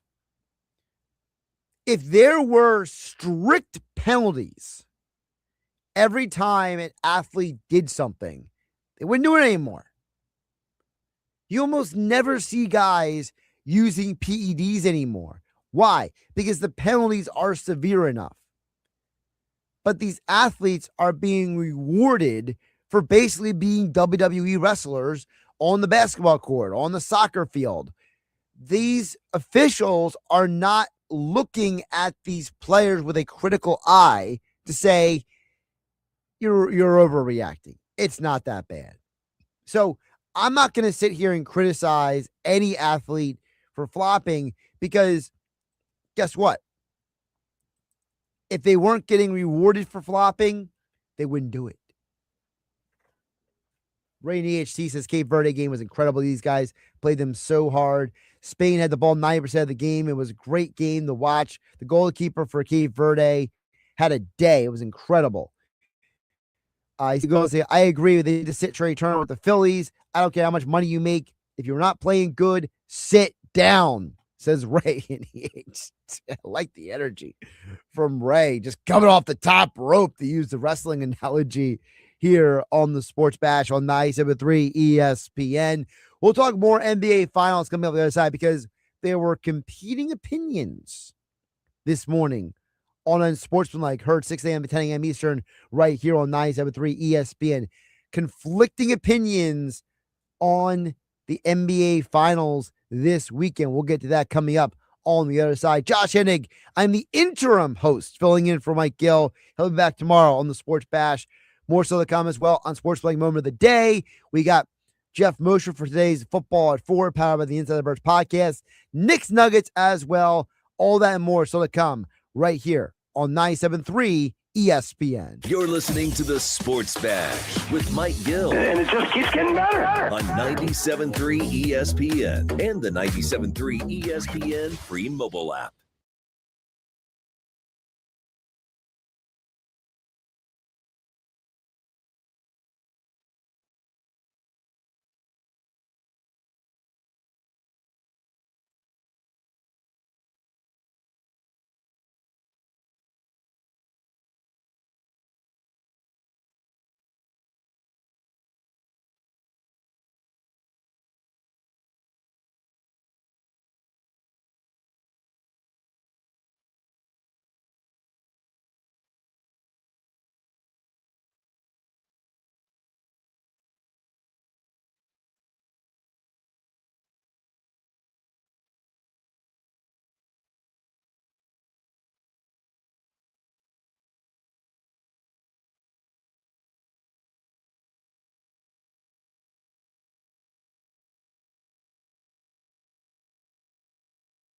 Man, I love this place. I've been surfing here since I was a kid. Now, seeing my grandson out on the water, it means everything to me. Watching him and taking in the blue waves, the sea breeze, the blurry horizon. If you have geographic atrophy, or GA, subtle changes in vision could mean it's progressing toward irreversible vision loss. Izervay is proven to slow GA progression and could help preserve your vision for longer, so you may keep seeing the world around you. Izervay, or avacincaptad pegol, is an eye injection. Don't take it if you have an infection or active swelling in or around your eye. Izervay can cause eye infection, retinal detachment, or increased risk of wet AMD. Izervay may cause blood in the white of the eye, blurred vision, or a temporary increase in eye pressure. Do not drive or use machinery until vision has recovered after an eye injection or exam. Ask your retina specialist how you can slow your GA with Izervay. To learn more, call 1-855-IZERVAY or go to izervay.com. Paid for by Astellas Pharma.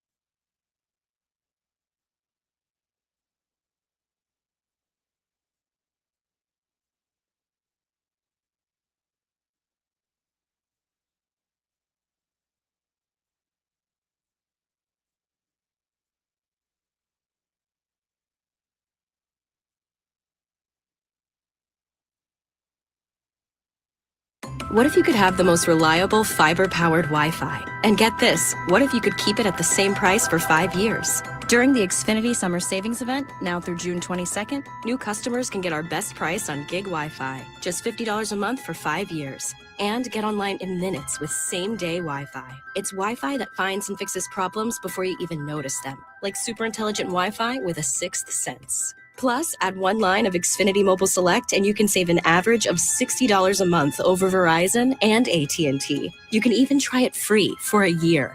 Lock in your price and unlock the possibilities during the Xfinity Summer Savings Event. Get it now at Xfinity.com.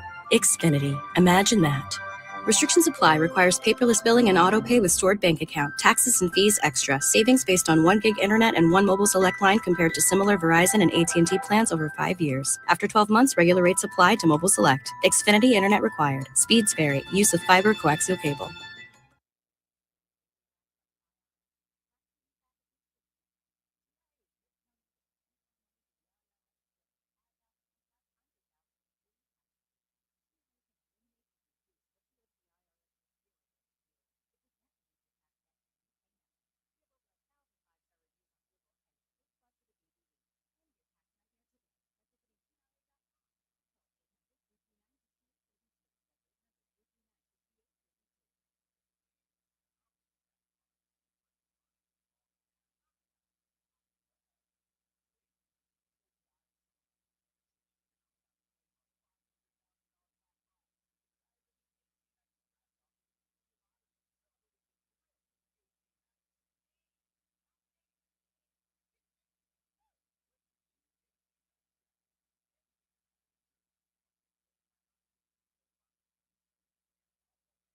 It's the Sports Bash with Mike Gill. Do I have everybody's attention now? On 97.3 ESPN and the 97.3 ESPN free mobile app. I have a hard time crushing them for not showing more sportsmanship.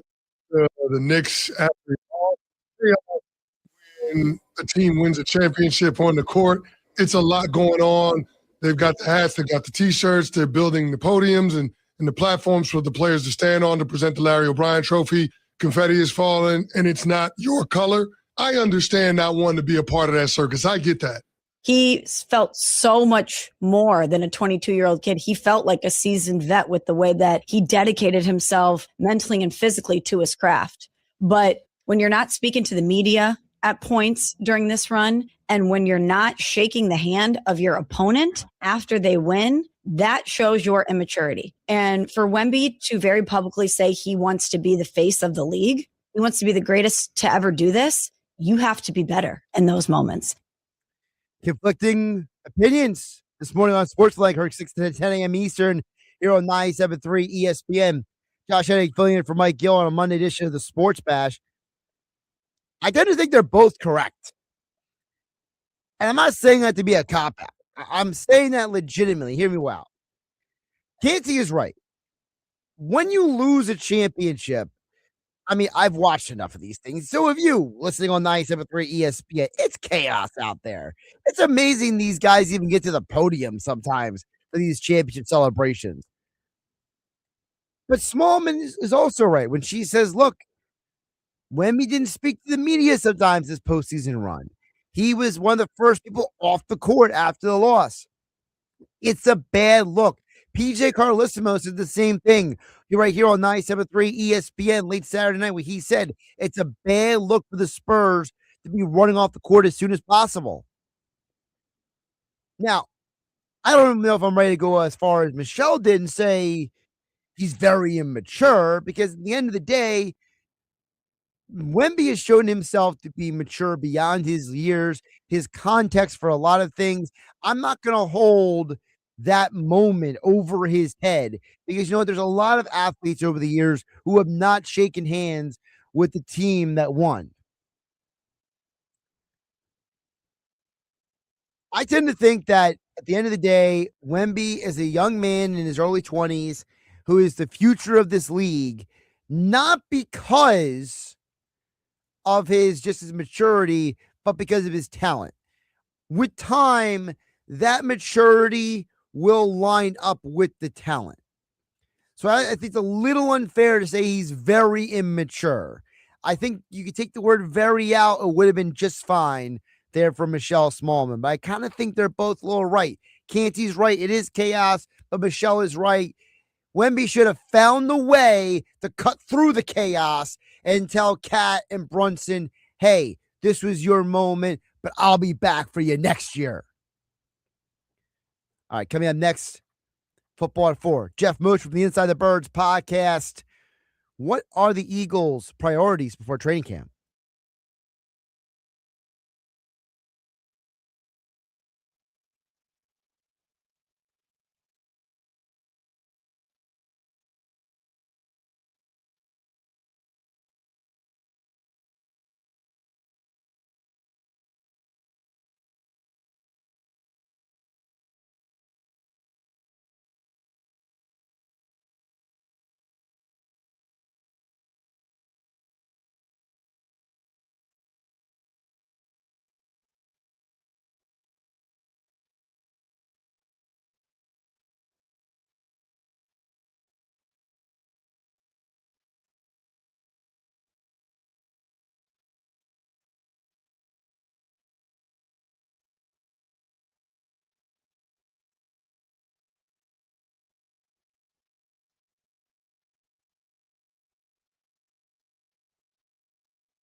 home of the Philadelphia Eagles. They've got him. It's a sack. Sixers. Oh, baby. And Flyers. He scored!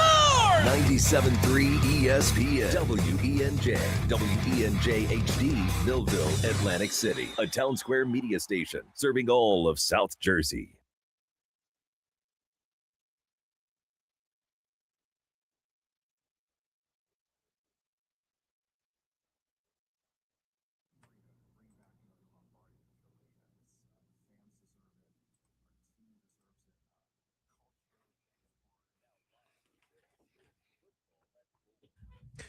Josh and affiliate from Mike Gill on a Monday edition of the Sports Bash Football at 4, powered by the Inside the Birds podcasts.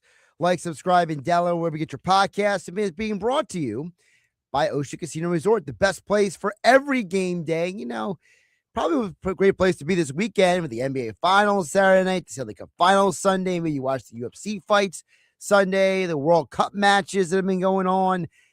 That's why Ocean Casino's Gallery Bar Booking Games is Ocean's go-to game day destination with huge screens, great drinks, and all the sportsbook action you can want only at Ocean Casino Resort. And you only get inside the birds of football at 4 right here on the Sports Bash on 97.3 ESPN. Jeff Mosher is back for a Mosher Monday on the show. Jeff, how you doing on this Monday?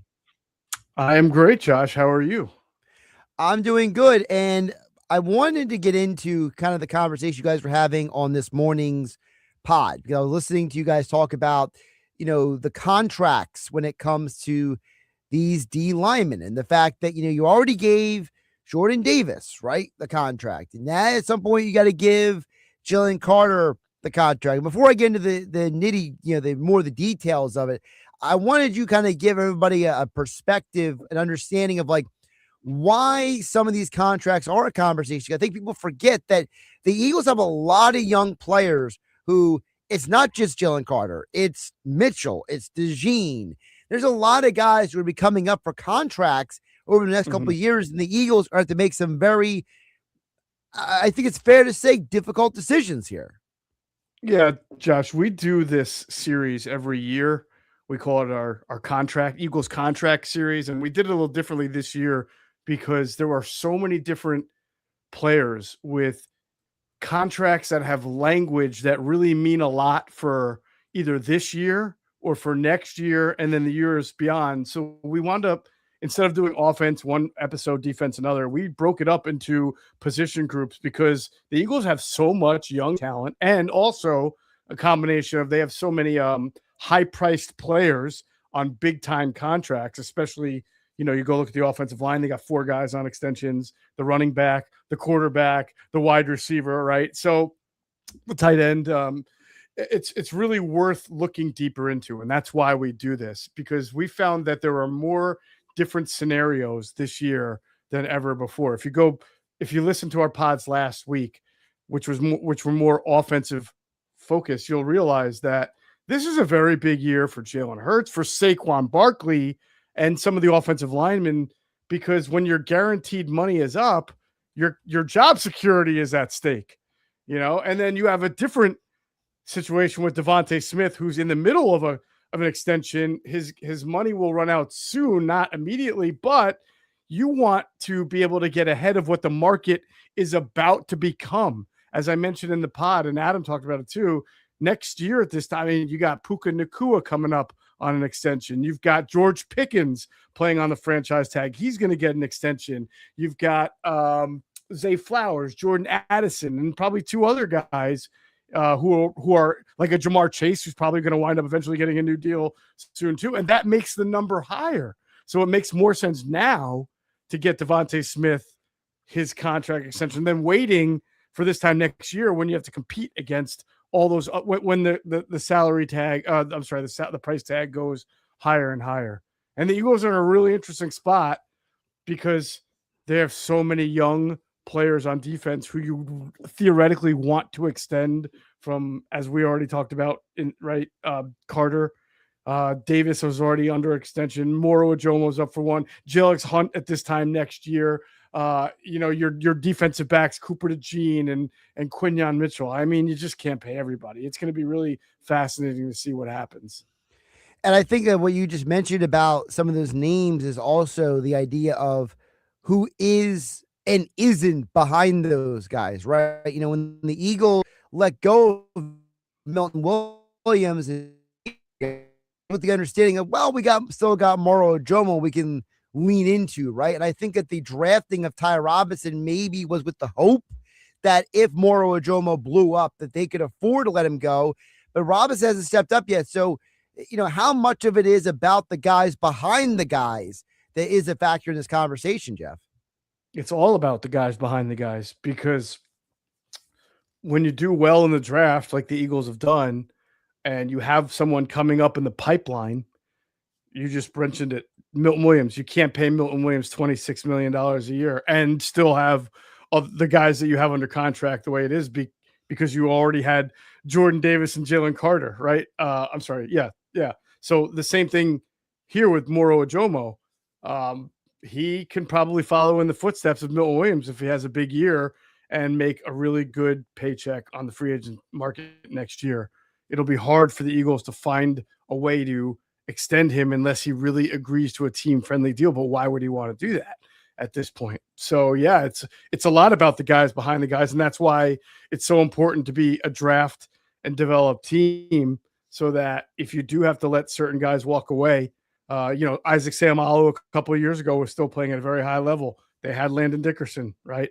They had Tyler Steen. So, or at that time, actually, they had Cam Jurgens, who could play right guard for a year. That's why it's really important that they always hit on their second, third, fourth round picks, so that because they know they can't pay everybody. You know, Jahad Campbell is going to step into a role where Nakobe Dean played great, but they just couldn't afford to keep Nakobe Dean and Zach Bond, who's on a top linebacker market money. And with all that being said, let's flip over to the real centerpiece of this conversation, which is the aforementioned Jalen Carter, because you guys talked about this morning about how no matter when the Eagles give him the contract, he's going to become the latest guy to quote unquote break the number, right? He's going to become the latest guy to set the market. And I thought it was very important to point out what you and Adam talked about this morning, which was, and you guys talked about before in other pods, about the cash allotment of all this, right? The Chiefs are a team, you guys mentioned this morning, are a team that does not do a lot of cash front deals. The Eagles are a team that does a cash front deal. So kind of explain to the audience why Jalen Carter's contract may look like it's more money than Chris Jones, but it will probably be structured very differently, right? Well, structure is always different. They use option bonuses that a lot of teams don't use. And when those option bonuses, what they basically do is make sure that you're playing at the high level to command the money that you're due in that year. And so, and a lot of times those decisions have to be made sooner than later. So sometimes it is a gamble and a risk, assuming a guy is going to continue to play the same way next year that he played the last year. But it's better than having guaranteed money and, 5-6 years down in the contract and then really having that come and biting you in the rear end. But when Jalen Carter signs his contract, no matter how you slice it, it's going to come with a lot of guaranteed money and a high average annual value that he'll undoubtedly be the highest paid defensive tackle in the game, which therefore will probably make him the highest paid defensive tackle in NFL history for about 20 minutes until the next defensive tackle in free agency gets more. I want to know from you, we saw what happened with Jordan Davis, right? Jordan Davis was out of shape. He was basically had health-wise played himself out of like the main rotation. He lost a bunch of weight. He lost over 30 pounds. He gets the extension. Do you think there's a part of Jalen Carter looked at Jordan Davis and said, well, you lost a bunch of weight and got paid. Maybe I should do the same thing, because we keep hearing how he's in the best shape of his life. He looks better than ever. We've seen the videos of him doing big shoulder presses over his head, showing that his shoulders are back in shape. Fangio was saying how, Jalen looks great this offseason. I love how he said this offseason about Jalen Carter. Yeah. Fangio's not afraid to tell you if somebody's out of shape or not. Right. But still, it's interesting that maybe what happened with Jordan Davis may have kind of like pushed Jalen a little bit. Yeah. I mean, you'd have to get inside his head. I kind of think the situations are a little bit different in that Carter's getting in shape meant getting the shoulders right. That was a medical condition that goes back to Georgia, and for whatever reason, they just weren't able to stay ahead of it as an Eagle. I mean, he did have a very good rookie year, but obviously you saw, last year, the shoulders really inhibited him. We all remember the Chicago game. Not that he was the only culprit, but he clearly wasn't himself last year. And so I think that was more why this all season for him was dedicated to strengthening and making sure the shoulders are right. And yes, with a contract in mind, because he wants to get the big contract. And the Eagles, of course, want to be able to give it to him, knowing that they know he's doing everything he can to be a viable, dominant, long-term player. Jeff Mosher joining us from the Inside the Birds podcast, InsideTheBirds.com. You got all of Jeff's coverage of the Eagles also at Philly Voice. Joining us here for a Mosher Monday, football at 4 on 97.3 ESPN. When it comes to evaluating these guys, when it comes to the contracts, right, Jeff, and whether it is Carter or DeJean, or I'll even throw there Nolan Smith, because he's a guy who's been very underwhelming, right? And we don't know what his future necessarily is. Do you believe that the stability of the defensive coordinator and the defensive scheme is actually going to maybe help with some of that evaluation when it comes to the contracts versus on the offensive side of the ball, where it's like you got these offensive coordinators changing every single year, and you have to wonder a little bit how easy or not easy it will be to evaluate some of the guys on that side of the ball? Yeah, I think in some respects, this should be a very good defense, and you expect that players that the Eagles want to extend will to continue to succeed within it, because to your point, there's not going to be much of a change, especially if Vic is being serious about coaching at least 2 more years, because then, as you mentioned, that you've got the right pieces for the scheme. So as long as they've shown that they can perform within it, then you have no reason to think that they're not going to. Whereas you're right, you're going to take a look at this offense this year and you're going to see, are there certain guys that don't fit in it? Do we need to kind of change some pieces? Does one guy fit a wide zone blocking scheme better than another guy? Does one receiver function better in space than another? So yeah, I think that's a little bit of a fair statement, but in the end, talent always wins out. If you're a talented player and you're playing your capabilities, then you'll usually get your extension, or the team will, let you walk at a big extension and look for that comp pick in return. Yeah, my mind goes specifically to Nolan Smith because of the fact that he is not the gap right now between him and Jillix Hunt is like ridiculous for me. Like I look at it like Jillix Hunt keeps getting better each and every year, and Nolan Smith significantly regressed. Now, was that because of the injury? Was that because of him? I don't know, but I don't think it's a coincidence that the Eagles have brought in A.J. Epinesa after mandatory camp, almost to be like, hey, when we get to training camp, this guy's going to be here now. So we're going to really find out when competition comes in. And A.J. Epinesa is a way better player. No offense to these other guys. Some of the guys they brought in past years, right, Jeff? Some of the guys they brought in past years have been kind of like, I remember that guy had 1 okay year or 2 okay years. A.J. Epinesa is a guy who's like, a lot of people wanted the Eagles to draft years ago.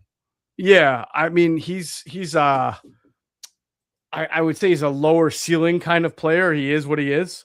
But you're right. His floor is as a good, versatile front 7 player who can play the edge. You can I think he's best used inside, like the way they used to use Brandon Graham in nickel, because he's a power end more than a finale. Like if you were to put him, A.J. Epinesa, and Nolan Smith and Jillix Hunt into an athletic competition, Epinesa is going to fail that one miserably compared to the other two, but he's a good football player. I understand your sentiment about Nolan Smith. I do think injury plays a part in it. He is a very good run defender. I mean, he's put some pretty good offensive linemen out just on collisions at the point of attack. He 2 years ago it looked like he was really coming into his own when they won the Super Bowl, and but he has been hurt, and then there are times where he does disappear in the pass rush. This is a big year for him to determine what is he. Is he just a designated pass rusher who's going to and he's not even that, because honestly, he's a good run defender. So you want him on the field first, second down, but you don't necessarily want to have to take him off the field in pass rush situations because he was a hell of a twitchy athlete coming out of Georgia. So yeah, it is a time for Nolan Smith to show who he really is this year. I agree. And as a Vic guy Fangio yeah. as Vic Fangio once said about Adoree Jackson, it's time for Nolan Smith to show who he is or who he isn't. Yes, that's very true. And another young guy I think we're going to learn this year from Nolan Smith, but is also a guy who's got that little injury cloud hanging over his head, is Jahad Campbell, because Jahad Campbell now is going to be asked to do more without Nakobe Dean out there, right? Nakobe Dean was kind of like the guy, and him were jousting for time, and now Nakobe's gone, and it's almost like, all right, Jahad, sink or swim, buddy. Oh, for sure. I mean, that's his spot. He's going to man it. Yeah, I think he brings more athleticism. I know he brings more athleticism, more coverage ability, running one-on-one with a tight end, a slot receiver, or a running back. I think that will be a step up in the defense, where he has to bridge the gap between himself and Nakobe is playing downhill, attacking ball carriers, getting off blocks of offensive linemen, things of that nature. And then, man, if he can, we already know he has a nose for the quarterback because he used to be an edge rusher. If he can be as tenacious in the sim pressure game, which is, when you're rushing a linebacker and dropping a defensive lineman, right? If he can be as tenacious in that part of the game as Nakobe Dean was, then he could be a heck of a linebacker. Because again, I think he's going to upgrade in coverage, in range, in athleticism. And if he can add some playmaking element to the defense alongside Zach Bond, who's been great, then this Eagles defense could be really, really special. One of the things that you guys have with Inside the Birds podcast, you guys can talk to Greg Cosell a lot, and Greg Cosell watches the tape and you guys have dialogue about it. And I was just thinking about the fact that you mentioned about Campbell's role. Well, we know that Fangio is, basically said that, hey, Cooper DeJean is going to be at safety in the base formation, right? And they're probably going to pay more base this year than last year, just due to who their opponents are, right? And I'm curious, what is that going to be when you guys talk to Greg Cosell before the season and during the season about how that different formation could also impact the guy like Campbell? Yeah, and we will have Greg on with us pretty soon for our annual NFC East preview series, where he really breaks down the tape of all 4 NFC East teams, and we'll get into that. Greg likes what Campbell brings. He felt like he did need to improve in the downhill element of the game, but always thought he brought a notch above in athleticism. Cooper DeJean at safety will be probably, at this point, their best option, as opposed to going out and what we thought in March and April was going out and trying to find yourself a free agent safety who was just really not that good, right? And DeJean profiled for a lot of teams at safety, for other teams at outside corner. The Eagles actually drafted him thinking outside corner in mind, but they probably didn't realize at the time that, Quinyon Mitchell would be so good and that DeJean would be a great nickel and that they would be deficient at safety. So circumstances call for that. I'm really fascinated, Josh, in what you said about the whole idea of the Eagles playing more base defense in 2026. That is something that we felt would happen based on the schedule and the opponents and how much 12 personnel they're likely to see. But the Eagles faced the most snaps of 11 personnel last year. Some of that was just time and circumstance. The Rams, when they played the Rams, were early in the season, they were an 11 personnel team at that point, or 12 with 11. And as the season went on, they were way more 13 and 12, right? The 49ers are a 12 and 21 personnel team, but they lost George Kittle in the middle of the game. So they had to be 11 personnel a lot more heavily than usual. And then also, if the Eagles are as good defensively as we think, and they stifle some opponents and teams that play 12 personnel fall behind, they'll have to play 11 just to pass. So it's in theory, you think they'll see more 12 personnel teams, but when the game gets played, sometimes that changes. Yeah, I'm just, like I said, I'm just very curious to see how it plays out, because we've been talking about the depth of the defensive line. What about the depth of the whole defense? Because like you said, if a team is down, let's say, I'm going to throw it out 20-10, you're entering the fourth quarter. Well, they're going to come out there with 4 wide receivers. They're going to be throwing the ball, and it's going to be, Well, then what do? You spend half the game with base personnel, and now the fourth quarter comes around, and now you got 4 receivers on the field and a scat back in the backfield. Then who's going to be on the field versus who's not? Like, for example, do we see way less AJ Epinesa in those situations? Is it a scenario where you go, hey, Zach Baldwin, you're the only linebacker, just, good luck, buddy. What do you do in those situations? I'm very curious to find out. Yeah. By the way, AJ Epinesa has to make the team. He's signed this late for a reason. I believe he had failed a physical with the Browns. Like, let's not put AJ Epinesa on the 53 because you do the numbers there. I mean, we already talked about the there's 3 edge rushers ahead of him, right? And then you got Arnold Ebiketie. That's really 4. And even if you're kind of considering a hybrid edge inside guy, I mean, inside is hard too because you got your 2 beasts in Davis and Carter, and you have Moro Jomo in his last year, and Byron Young is going to get some snaps, and of course Ty Robinson. So the numbers don't support Epinesa making the team, but I could see it happening. Fair, very fair. I guess in my mind, I don't think they brought him in here just to keep, the seat warm on the 80th spot on the roster. You know what I mean? Like, I feel like he's coming in here to actually compete for a legitimate roster spot. Yeah, but you know how we always say, man, you're available at this time of the year for a reason, right? And, hey, listen, LeGarrette Blount, Chris Long, those are guys you signed later on and wound up being really good.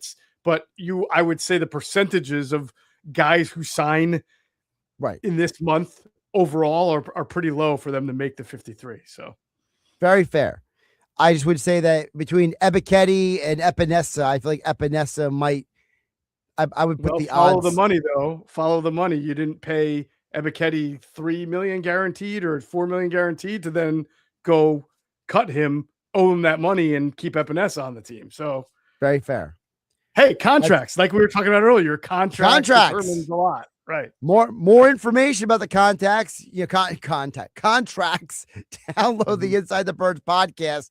Listen to the last few episodes to get more information on all the contract information. That's where Jeff and Adam continually shine each and every year, giving you the facts and the information. The ITB podcast. Like, subscribe, and download wherever you get your podcasts. He is Jeff Mosher. And of course, you got all of his coverage as well at Philly Voice. He'll be back on Wednesday with Mike Gill here on the Sports Bash on 97.3 ESPN. Great stuff, Jeff. All right, Josh. Take care. Have a good one. You too. Jeff Mosher. Always great stuff from him and the ITB guys here on 97.3 ESPN. Josh Hennig filling for Mike Gill, as I mentioned, here on the Sports Bash on 97.3 ESPN. Don't forget, Football for being brought to you by Ocean Casinos, are the best place for all the games.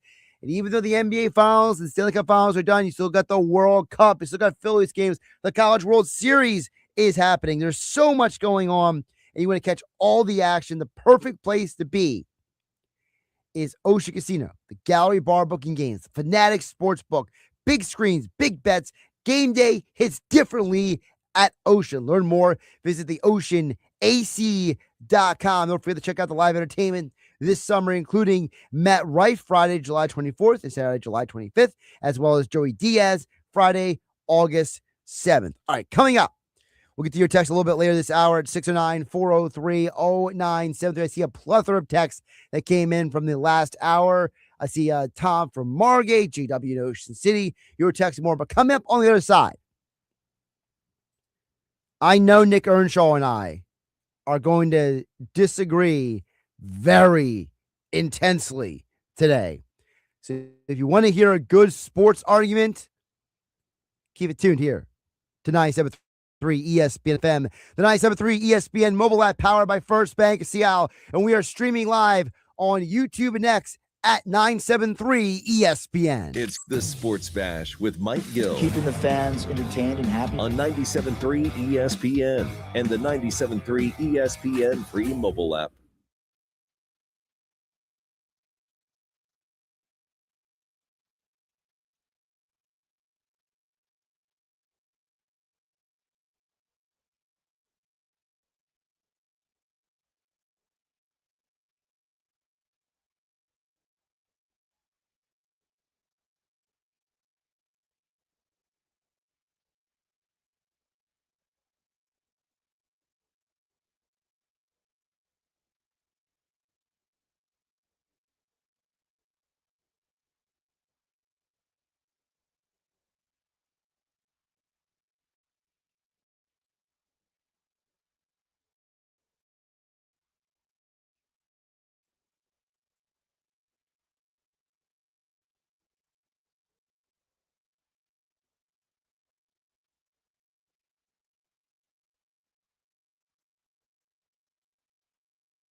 Stop everything. Royal Farms is offering a deal you won't want to miss. Better be good. I don't stop everything for just anything.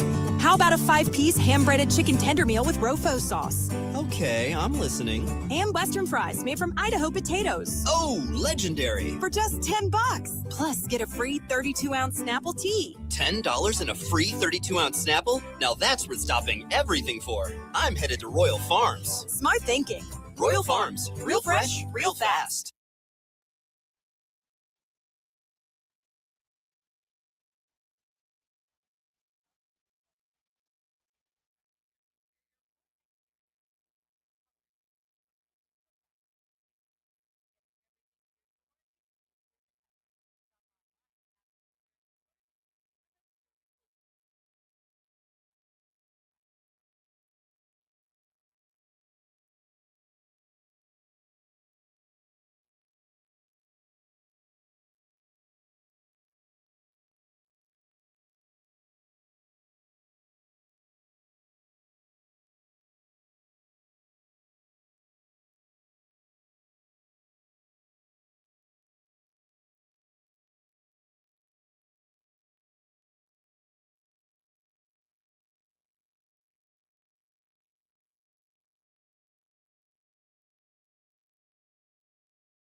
Josh Hennig, affiliate for Mike Gill on the Sports Bash Monday edition on 97.3 ESPN, the 97.3 ESPN mobile app powered by First Bank. See us streaming live as well on YouTube and X at 97.3 ESPN.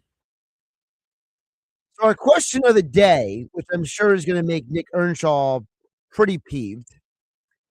It's okay. I'm not afraid to disagree with Nick Earnshaw. He's not afraid to disagree with me either, even though half the time we do agree with each other. Just because the Phillies lost, does it make it a bad sports weekend? Now, I personally thought it was a great sports weekend because you saw history Friday night, you saw history Saturday night, you saw history Sunday night. A lot of history was made this weekend. And so to me, I like seeing history, even if it's not my team making history.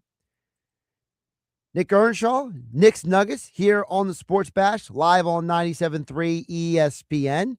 Yes, I'm still getting used to Mike Gill's arraignment on the side here, so please forgive me for not popping you up immediately. How you doing, my friend? How are you, Josh? Look, all right, I saw the poll question go up earlier today, and it was a great poll question. It's a great topic of discussion because, listen, there were some really cool events. Just as a macro sports fan, exactly. I can appreciate what happened this weekend. However, a lot of things made me upset, okay? This is why it's not a great sports weekend, okay? Because we're from this area. We're from Philadelphia, South Jersey. We have listeners in Delaware. We're from the Delaware Valley, Josh Hennig, okay? The New York Knicks won a title. It's Hennig, not Hennig. Yeah, that's what I said. All right. So, Josh, all right? This is the problem. The New York Knicks won a championship. That automatically disqualifies it from being a great sports weekend. Out. The fact that they won automatically disqualifies it. The Carolina Hurricanes, a team the Flyers lost to, won a Stanley Cup. Now, they're not a great rival and everything. Okay, I understand that. It was a fun series to watch that. That was a fun Stanley Cup final. I'll give you that. The UFC 250, I thought was magnificent. I thought it was great. That was a fun watch for me. All right. The Phillies, oh man, losing 2-3 to Milwaukee, seeing the Miz just absolutely dominate. Yeah, you turn it off. And I will give you the USA game. Okay. I'm not the biggest soccer guy. I can admit that. But I will watch the USA team. I was trying to convince Schweim on Saturday. Just watch the USA team. All right. If you're not a big World Cup guy, just watch USA. That's all you got to do. That's all you got to do. As an American, watch your team play in the World Cup. This is the best team they've ever put out. Okay. I'm with you there. But the fact that the New York Knicks won, the team that the Flyers lost to in the playoffs also won, and the Phillies lost 2 of 3. I can't say it was a great sports weekend. It was a fine sports weekend, all right? I can appreciate things, but man, if you're from this area and you root for Philly teams, not so good. All right, so my thing has always been, first of all, I'm a sports fan as much as I am a Philly sports fan. So for me, I could care less with some of these scenarios. First of all, the Phillies were going to win. Nobody was winning Friday night's game. No. The Miz did something that's in 1901, okay? Mizorowski was so amazing. He did something that hasn't been done before you, me, Mike Gill, and all of our audience was born, okay? Well, I'll add this, Josh. I'll add this. Sorry to cut you off. I'll add this. He also essentially knocked Christopher Sanchez out of the equation for Cy Young. So that's another reason to be upset. Nah. It's June 15th, man. It's early in the year. We got time for Sanchez to go another scoreless inning streak. For Miz to maybe, trip and fall down the dugout steps and sprain his ankle. And, baseball's weird, man. Those awards don't get decided in June. Come on. It is. It is a weird sport. But it did for the moment. I mean, Miz is the clear favorite for the Cy Young. And I want Christopher Sanchez to get a Cy Young, man. I want that guy to have that piece of hardware. He's too good. And he struggled a little bit on Sunday. Look, you need to worry about the fact that the Phillies might have a starter for the All-Star game right now. Okay. How about we worry about that before we worry about the Cy Young? I mean, that's a great point. It's a great point. I mean, I'm just saying, if you want to put your Philly angst behind something, put it behind the fact that Kyle Schwarber is 300,000 votes behind Ohtani for DH. Like, come on, Philly fans. Well, get your angst about that. One of my nuggets, I'll get to it now. Marsh was number 1 in left field. He could be your starter. Brandon Marsh could be your starter. How crazy is that? That's absolutely embarrassing that the only Philly right now who's a locked-in starting spot is Brandon Marsh, not Schwarber, who leads baseball in home runs, right? Not Harper, who's actually playing like Bryce Harper all of a sudden this year.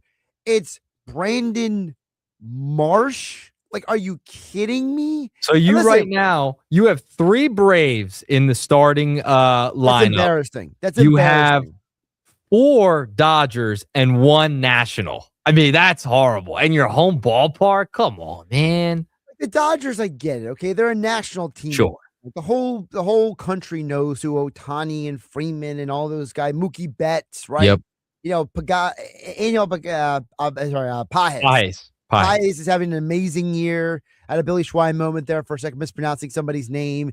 But still, like, to me, that's embarrassing. Okay, to me, all the anger that you have about the Knicks, I saw your video online. Like, all the anger you have about the Knicks and Knicks fans, that should be directed to the All-Star game. Like, the fact that the Philly fans are not coming out in droves. Like, you can vote 5 times a day for this thing. Like, there should be no way that how many people go to a ball game? Was it 30,000 a game, 40,000 a game? Yeah, like 40,000, more like 40. Okay, 35 to 40. 40, okay? 40,000 times 5, okay?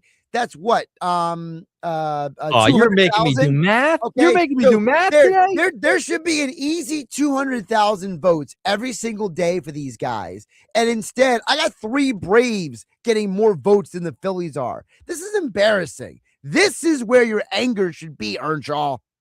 Listen, I do have some anger seeing that today come out, like with all those players ahead of Philadelphia Phillies. Now, the Phillies have a lot of players that would still make the All-Star team. It's just that one would start. That's it. That's the problem. Only one would start. How is only one of them starting? It's Brandon Marsh. That's crazy. That is crazy that he would be the only Philly starter unless they pick Sanchez to start the All-Star game.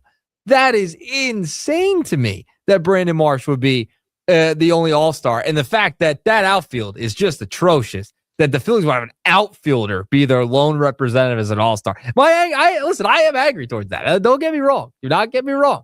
And listen, there's a lot of anger at the other side. We'll get to that in a second. Yeah, I totally get that. And because my thing is, like, again, I got Tom from Margate joining with me here on the text board at 609-403 saying it was a great sports weekend. Your hatred of the Knicks is so over the top that I've literally had people complain to me about your hatred of the Knicks. And I'm like, why are you complaining to me? Go hit up Earnshaw on Twitter or something. Like, your hatred is me. Like, you're turning into the bad guy.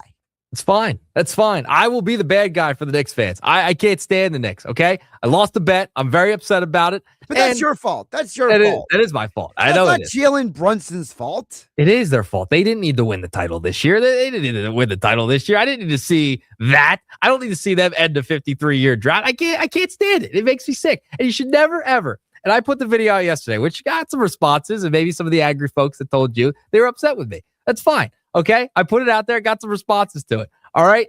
And this has been a big discussion across the last couple weeks and has really amped up since the Knicks have won. There is no way, no how, if you are a true Philadelphia sports fan, you should ever be happy for the Dallas Cowboys, the Boston Celtics, the New York Knicks, the New York Mets, the New York Giants, the Washington Commanders. That city looks down on Philadelphia, okay? Were they cheering when the Eagles won? Were they happy that it brought the Philadelphians together?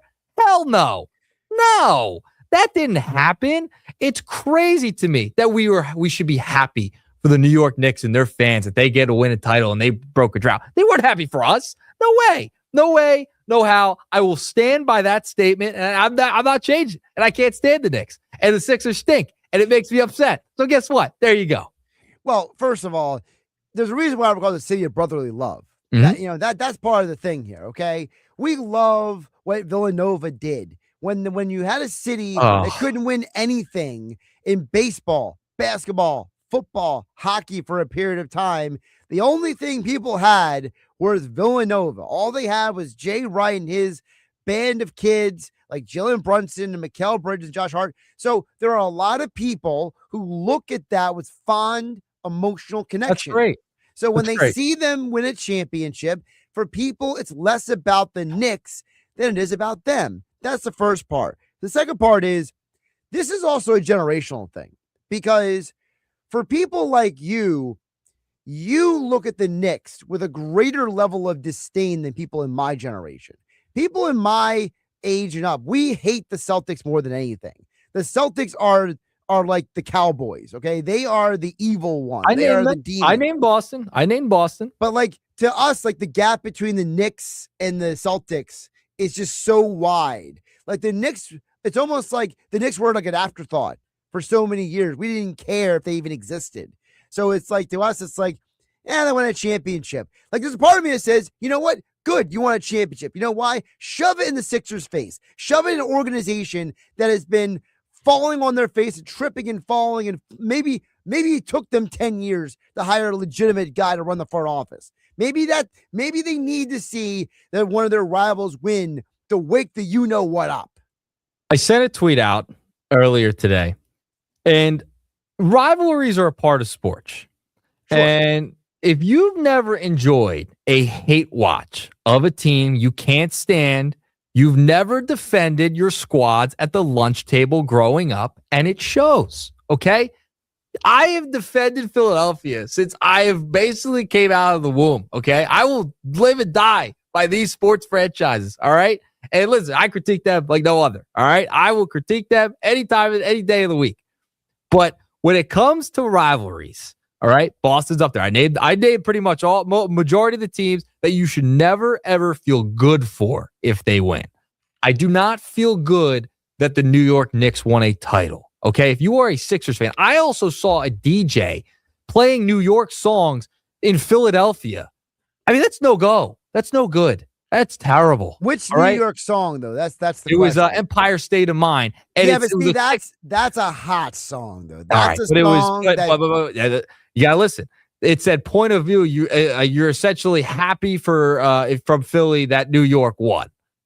What are we doing? Maybe the DJ had money on it. Maybe he bet on the Knicks months ago to win the championship. I highly doubt it. We have just become soft. That is what has happened. We've become a soft fan base. And it started with those damn ovations for Trey Turner was the worst contract in Philadelphia. We have just become a soft fan base, and it makes me sick.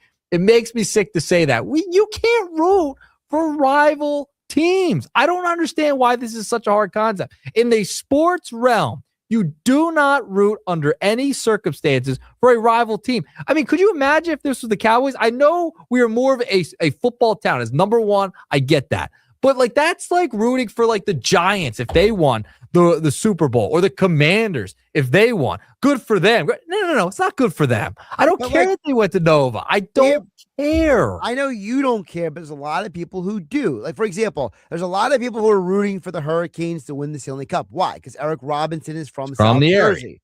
Okay. Sure. Rod Brindamore, former Flyer. People have that connection. People love I remember when the Kings won the Stanley Cup 15 years ago.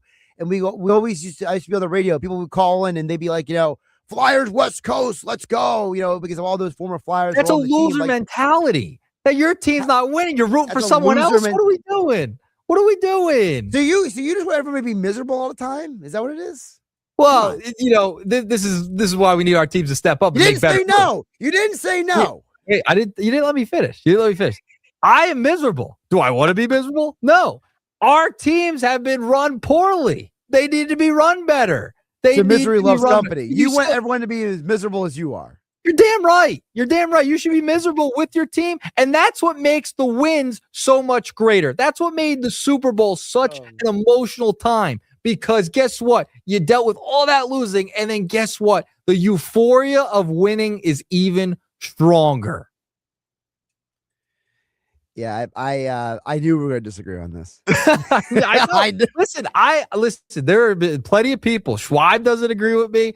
Gill doesn't agree with me. There are people that agree with me. It's fine. I don't care if I'm in the minority on this. I just think if you are a fan of a team and a rival team wins, especially if you're from Philly, you don't root for New York under any circumstance. That's just how I feel. I think that some people will have that mindset and some won't. It's fine. It's a softer, gentler fan base. It's fine. It's fine. Again, I think it's less about being soft and it's more about people having a connection. It's like, if anyone has ever watched, like, for example, let's use the UFC fights last night. Okay. There were a lot of people who wanted Cyril Gane to win. Well, he's French. Why are you rooting for the French guy on the White House lawn, right? Well, because people have a connection to him. He's a nice guy. He's been very good to a lot of people. He's helped a lot of American fighters train for their fights. So there's a connection people have. It's not always that you are soft. It's that people, maybe for some people, they went to Villanova. I don't know. For some people, maybe they went to high school with Eric Robinson. I don't know. There are layers to this. And I think it's less about being soft and more about, and listen, I'm with you on the idea you shouldn't overtly root for your rival. Okay. Sure. But, there were a lot of people who were happy for Jalen Brunson and they were happy for Josh Hart and they were just happy for those guys, those specific guys. It's fine. It's fine if they're your cousin, your brother or whatever, you want to root for them. That's fine. It's a little different. I understand that aspect of it. I am specifically saying, even like for example, if you are someone who graduated from Villanova and are a diehard Sixer fan, you got a little bit of a dilemma because you watch those guys, you're a fan of Villanova. I get that. However, your allegiance to the 76ers if you're a diehard fan, okay? You are a diehard fan of the Sixers. You don't want to see your rival holding up the trophy at the end of the year. One of your rivals that now you've seen Boston hold up a trophy. New York's held up a trophy. You've seen Milwaukee hold up a trophy with Giannis. You are left out of the party, okay? And guess what? You should be miserable about it. And that should put pressure, and I think you are right to an extent, put pressure on the franchise to make the correct moves to get yourself there. Okay. I don't need New York rooting for the Sixers if they win a title. That won't happen because they won't do that. Yeah, Can I use this example also? Yeah. This is like somebody from Atlanta, right? A Falcons fan rooting for the Eagles to win a Super Bowl just because there's a lot of Georgia Bulldogs on the defense. That happens. That does happen. Which is crazy. And by the way, they're fair weather fans down there. Up here, it's a little different. But that's like that. I mean, come on. That's ridiculous. You better be careful, man. Those SEC fans are savages, man. They will find you. This will be like Liam Neeson's character in Taken, bro. You better back off the SEC fans. Well, what I'm saying is that is like an Atlanta Falcons fan. Atlanta Falcons. I'm saying professional-wise, professional sports. A little fair weather down there. Professional sports. But all Atlanta fans are fair. I'm talking about the people who are diehard Georgia. I'm not talking about SEC. I'm talking about the Atlanta Falcons rooting for the Eagles to win the Super Bowl, but just because there's a lot of Georgia players. All right. Well, as long as you're delineating, I don't want somebody showing up at your place of work and trying to kill you. You know, I mean, those SEC fans, they are savages. Okay. I'm not saying. Listen. They love their college football down there, and it's great. I enjoy the college football of the SEC. However, this is like the professional Atlanta Falcon fans, right? For the professional sports aspect, them rooting for the Eagles just because Georgia players play for them. There's not many Falcon fans anyway. You want to squeeze in one more nugget before we wrap this up? Yeah, I'll squeeze in one more nugget right before I get out of here. I will say this, that the $150 parking at the World Cup at the stadiums is outrageous. That's it. All right? It's outrageous. How do they even think that is even reasonable? I don't know. I totally get the idea of hey, we're going to this World Cup ticket to be in the game is expensive, but we're getting to the point with the parking now where it's you are basically telling an entire group of fans, don't come. You and I went to an Eagles game. I had not last year, the season before. It was the final game of the year. Probably paid about $45-$50 for parking. I think it was $45. Imagine going $150. If you're going down to the link to watch a World Cup game, you have to pay $150 to park. Wow. And the fact that the World Cup is so tyrannical, with like you got to take the name off the stadium, and we got to get our piece of the sale of the parking and the tickets. Like, dude, like for all the political horse manure that is on the internet, I like to see some of that energy put against the World Cup. Like, people are just letting these people rob everyone blind because they like soccer. Like, that makes me mad. Like, your energy about the Knicks, I'm mad at the World Cup organizers. Those World Cup organizers, there should be like you ever see Captain America and the Winter Soldier when they kidnap all the politicians and they hold them hostage? Like, I'm not wishing ill on anyone, but if that ever happened in real life to the World Cup organizers, I wouldn't exactly be like, crying a river over it. You know what I mean? It's crazy, I'm man. not calling for violence. I'm not asking for bad things to happen to people, but I'm just saying, anyone who thinks charging somebody that much money for parking and that much money for tickets because they need to get their cut of the pie, that is just evil at the highest level of scummery. $150. No way. I'll walk. I'll walk across the bridge if I have to. That's crazy. Not pay. I would never pay that. That's outrageous. Outrageous. There you go. Nuggets. We agreed on a little bit. We agreed a little bit. Yeah. Sometimes, and I know you, okay? You're a social media guy. You're all over the TikTok and everything. So you can get a little eccentric at times. I know who you are. Listen, we agreed. But guess what? I think I'm right. I still think I won. I think I was right. And I'll leave it there. No, I'll read off the text board on the other side because the text board's been saying some stuff. Nick, you'll have Mike Gill back tomorrow, okay? I'll be listening, Josh. Have a good one, man. He's Nick Earnshaw. I'm Josh Hennig, filling in for Mike Gill on the Sports Bash on 97.3 ESPN. Speaking of the World Cup, you know what doesn't cost you a lot of money? It's celebrating the World Cup at Soccer Fest at Camden Waterfront, June 25th to 27th, noon to 10 p.m. Watch all 3 days on huge outdoor screens. Sign up for New Jersey Soccer Association sessions held at Rutgers Camden Field as well. For more information at soccerfest26.com.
Josh Hennig filling in for Mike Gill. 5 o'clock hour of the Sports Bash.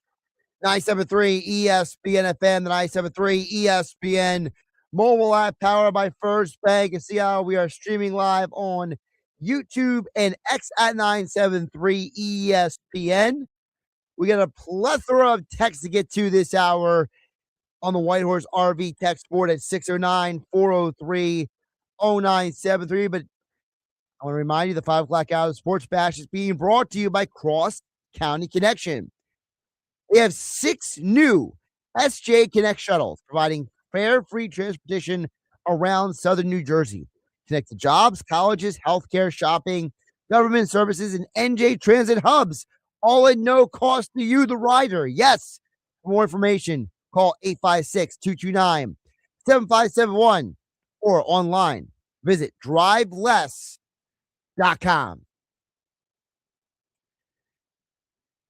Mike Gill will be back here on the Sports Bash tomorrow on 97.3 ESPN. We have a ton of people who have been chiming in. Was it the greatest sports weekend either way? Is Nick Earnshaw right? Is Josh right? People calling me out for something I said over the weekend. So I got a lot of texts to get to the White Horse RV text board at 609-403-0973. So I'm gonna read them off in the most recent bursts and kind of go backwards. So those of you who are tuned in now, we appreciate you joining the conversation, joining the show. The 5 o'clock hour, driving you home on 97.3 ESPN. Plus, a little bit later this hour, I mentioned in passing that the Knicks winning is going to force the Sixers to do something. I have a specific reason I say that. I'll get to a little bit later this hour as well. But first, we'll get to the text board at 609-403-0973. Our poll question of the day I asked earlier on X, also here on the Sports Bash. I fill in for Mike Gill on a Monday edition on 97.3 ESPN. I thought it was a great sports weekend. Even though my team wasn't winning or doing everything, to me, I thought Mizorowski making history. Something I made in 1901. That was amazing Friday night. USA actually winning a World Cup game. I never thought that was going to happen, but it did. They won decisively on Friday night. Also, as potential spam calls my phone. By the way, am I the only person who's been getting like a flood of spam calls every single? I get at least 2 to 3 a day, and it either shows up as potential spam, or it shows up as toll-free number, or it'll show up as like a local number, but I never answer it, and the voicemail is always a recorded message. And for some reason, these idiots who call my phone with these automated systems, the people who program these systems, these idiots think that changing the name of the recorded person every single time on the AI profile is going to make it more likely that someone like me is going to buy into their scam. Like, why hasn't somebody, like all the hackers out there who like to steal people's identity, why don't you hack the AI people who keep calling my phone? How about you steal their information? Okay. You know, the world would be so much better if people stopped hurting good people and the bad people who do, chicanery actually had a little justice, street justice. But I digress. Back to the sports. Let's get it back to sports here on 97.3 ESPN. Anthony in Avalon chimes in on the White Horse RV text board. Again, our question of the day. I thought it was a great sports weekend. Miz, Friday night, Saturday night. Knicks make history. I got to see a great boxing event in Atlantic City with multiple South Jersey fighters winning. Josh Popper, what a crazy knockout that was of Bruce Seldon Jr. I felt for Bruce because I know Bruce. He's a good guy. But, Popper, that was a crazy knockout. Seeing Damian Tenorello, the active duty member from the U.S. Air Force. You heard my interview with him here on 97.3 ESPN. He dominated in his fight. Julio Sanchez III, he rounded in the form. He took out his opponent in his fight. There was all kinds of great fights on Saturday night. And I got to see history made with the New York Knicks. Sunday, I saw history made with the Carolina Hurricanes, right? I saw Eric Robinson from South Jersey win the Stanley Cup. I saw Rob Brindamore not know what to say on television after the interview. He was so choked up. His team winning. Then, whether you are a fan of the current president or not, the UFC fights were absolutely phenomenal. It's the first time in UFC history there has been a knockout finish in every single fight. Just goes to show you the energy and the adrenaline that was in those guys on Saturday night. So I thought it was a great sports weekend. You guys can chime in. Tell me if I'm right or wrong at 609-403-0973. Anthony in Avalon says, Nick Earnshaw is too young to get the Villanova connection. How we feel about those players. Just from his statements, you can tell he is in the weeds, says Anthony in Avalon. He says, I love Nick and his Nuggets every day, but the Villanova connection is personal to a lot of us, and that is why we are happy for the Knicks, Nova Knicks, says Anthony in Avalon. Yeah, Anthony, I was trying to explain it to Nick. I don't think Nick fully grasps one of the things in sports that at least I have learned as I've gotten older, and I don't remember Nick's age off the top of my head, but I'm almost 20 years older than Nick. Kind of give you an age gap reference, Anthony in Avalon. One of the things I didn't understand when I was younger, but I started to understand as I got older, was we as sports fans become more and more nostalgic as we get older. You know, it's one of the reasons why some people, they just love the locker room with Billy Schwein on the weekend on 97.3 ESPN, because Billy is like nostalgia next level, right? And for sports fans, the human connection, the nostalgia, what makes me invested in watching this? As a fan, you'll want a reason to invest into watching a sporting event. And is it a personal investment? Is it a regional investment? Is it I like this athlete, I like this player investment? I know for me, one of the beauties of the ShopRite LPGA Classic when it comes to South Jersey every year is people come out to see these golfers that they've seen come back every year, and they become invested in these golfers being successful, and they become invested in seeing these golfers go out and finish in a top 5 or a top 10. I remember on Sunday of this year's LPGA, I was on the first hole when Anna Norquist came up. The roar of the patrons when she came to the tee and how loud it was. And from where I was standing, I could see the golfers who were on the 18th hole, which was, maybe, I don't know, maybe like a tenth of a mile away. They had to stop what they were doing because the roar of the crowd for Anna Norquist was so loud. She didn't win the tournament. She won the tournament 10 years ago, but because people already had a connection with her. There was already this built-in connection with this athlete who's not from America, not from New Jersey. She's got no particular ties, but because these fans were so connected to their investment in her, they had this massive roar when she went to the tee. So I think that Anthony, is where I think Nick, his emotional investment is not in people necessarily yet as much as it is in the team. He is still the classic fan. He is still the my team or no team. I root for my team and nobody else. And, I think like Mike Gill's a great example. Mike Gill, he went to West Virginia. He always wants West Virginia to win in sports, but he's more than willing to say if his team stinks and he's gonna watch something else. Like he's not blind to the whole thing. He hates Pitt, but he'll still have somebody who is from Pitt on the radio show here on 97.3 ESPN. He'll still, hey, if a guy from Pitt comes to the Eagles and helps them win a championship, he's not going to be mad at that guy. Like there's an ebb and flow to this stuff as sports fans. Smitty from Smithville chimes in on the text board at 609-403-0973. He says Nick Earnshaw needs to be a sports fan and grow up and be professional. He hates the Knicks that much. He needs to give credit where credit is due. Yeah, I think Nick at this point is already dug in. I don't think there's any convincing him. Mojo from EHT says Nick is right. I already hate AJ Brown. Mojo, I think people hated AJ Brown probably before he got traded.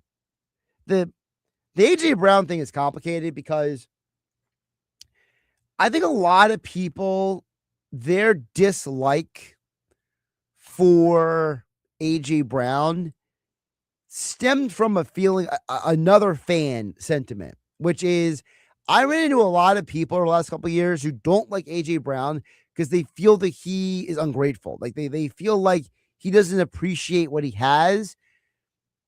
And I don't know if that perspective is fair or not, but I know a lot of sports fans who have looked at AJ Brown when he said after winning the Super Bowl that it didn't satisfy him and it didn't fulfill him.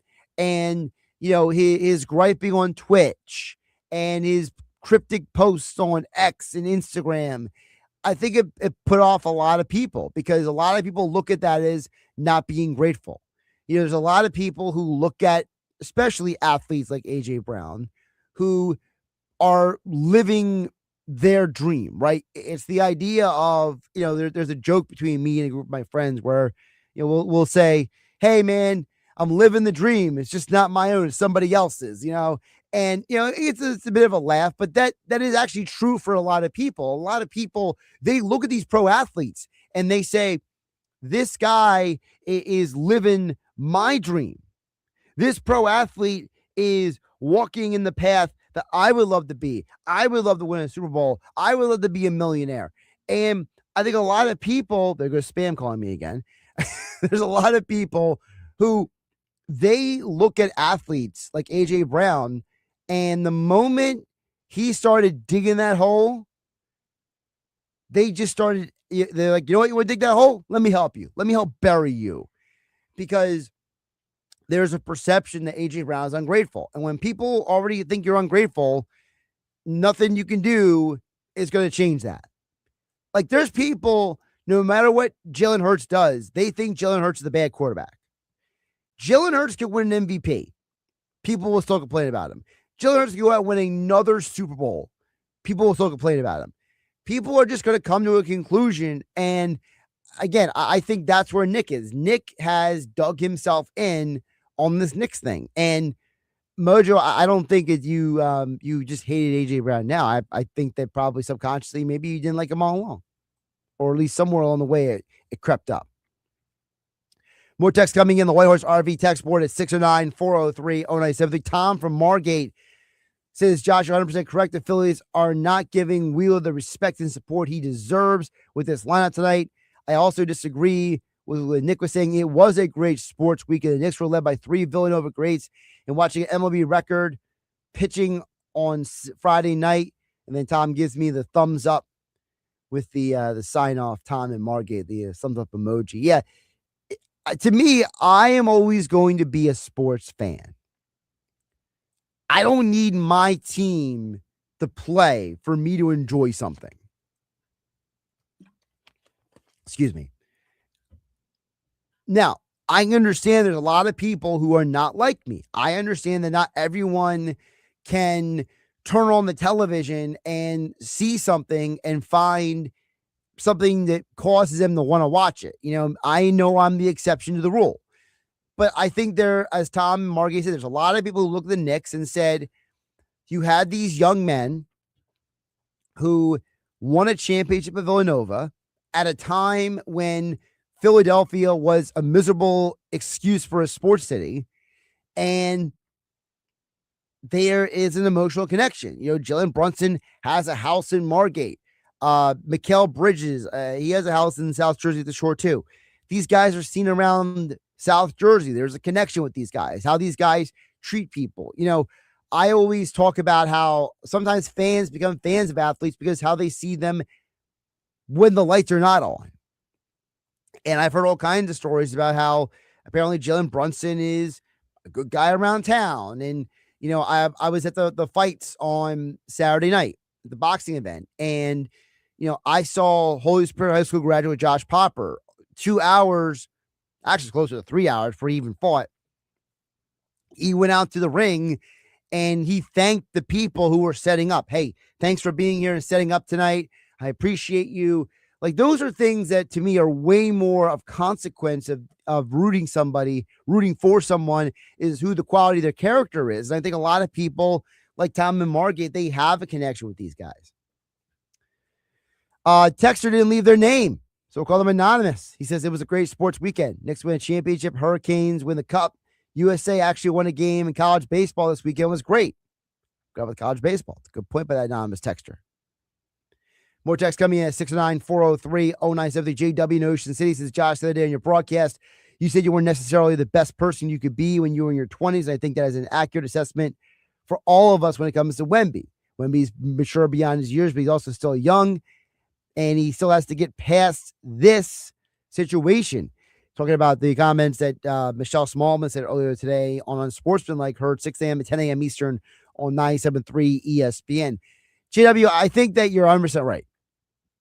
I think there needs to be a little bit of grace when it comes to Wemby, and calling him very immature. That's why I disagree with Michelle Smallman. I think calling him very immature was aggressive.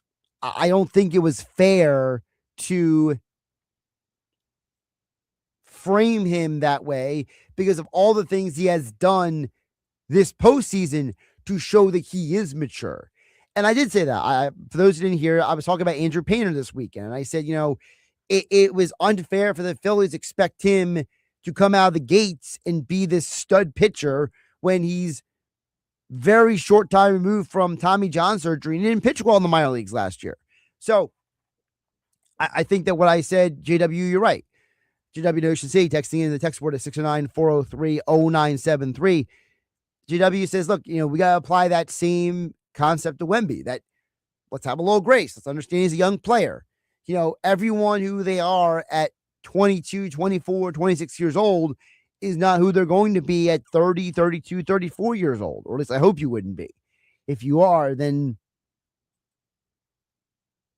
well, God have mercy on your soul. But the point is a good one there by JW in Ocean City. Alden in Linwood chimes in on the Whitehorse RV text board at 609-403-0973. Says, any player not playing well, should we get down to AAA for a few games? It'll send a message. Well, the problem is you can't send Trey Turner to AAA unless he gets injured. So unless they're going to do to him what they did to Aaron Nola last year and fake an injury. Again, I hate to even say that. I don't think they faked an injury. I think the Phillies exaggerated his injury. How about we put it that way? Same with Brandon Marsh last year with the hamstring thing. I think they exaggerated a little bit to give him opportunity to hit the reset button in the minor leagues. But there's a huge difference between Aaron Nola and Brandon Marsh versus Trey Turner. Another anonymous texter chimed in on the Whitehorse RV text board at 609-403-0973. Says, Josh, keep insinuating Trey Turner isn't working hard or hitting in the cage. Has there been reporting about that? If it's true, that's not a good look at all. So the reason why I'm insinuating what I am is not because there is reporting that says he's not working hard. It's the attitude of, so I use the Adolis Garcia as an example. Like Garcia spent extra time when he didn't have to, or outside of like regular practice training hours to work on his swing to get better. And I think if Trey Turner did that and it came out in the media, the fans would feel a little differently about him. I think the fans would look at him and be like, hey, Trey Turner ain't hitting well, but at least he's in the batting cage trying. Sometimes it's about optics. It's the fact that Trey Turner has bad body language. It makes a lot of fans hate him. They feel like he doesn't care. They feel like he's going through the motions. They feel like he's just there collecting a paycheck. And I think that's really more so what I was talking about. More text coming in at 609-403-0973 on the Whitehorse RV text board. George in Summers Point chimes in. Says, hey, Josh, another way to describe your difference in Nick Earnshaw is that with age comes wisdom, or you could phrase it with experience comes wisdom. You have to be able to see the bigger picture in sports along with other things, says George in Summers Point. Yeah, I mean, I would say that, I don't like to pat myself on the back, but I feel like I've learned from some of my mistakes over the years, and I try to get better, and I try to, be I've really worked on personally when somebody is giving me a difference of opinion to try to hear them. I think that, like all of us, we're all a little closed-minded when it comes to when someone hyper directs something specifically at us. But I think that when it comes to something that is not directly about us, it is still an opportunity for us to listen and learn. And,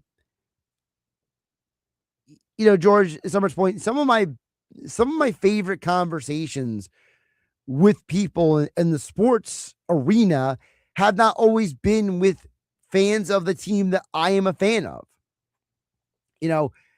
I know people who are fans of other teams, like Steeler fans, for example, or, I've run into, I'm trying to think of another example of another fan base. I mean, Steeler fans, Saint fans, Raider fans, and they have been some really cool, fun conversations. And, I try not to be like so aggressively closed-minded when it comes to sports fandom because, when I was younger, pretty much every Philadelphia sports team was garbage. They were all trash. The reason why the 93 Phillies were so beloved was in part because they were the only team doing anything at one point. The Flyers were going through purgatory. The Sixers were an embarrassment.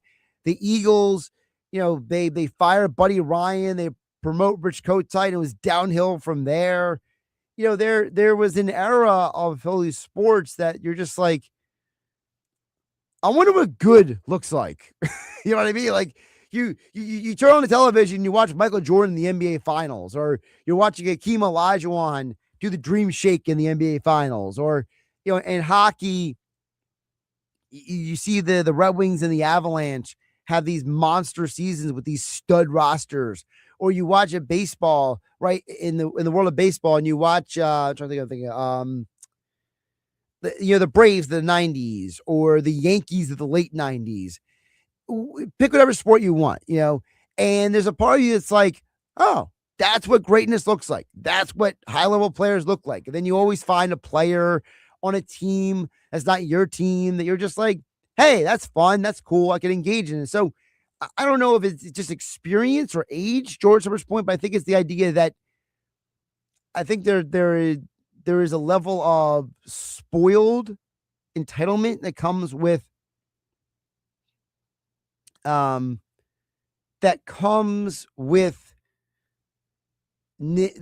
narrow perspective of fandom that you just expect a level of success, and when it doesn't happen you get angry, and then that anger turns into irrationality. All right, we got more text coming in. I see Marty in EHT.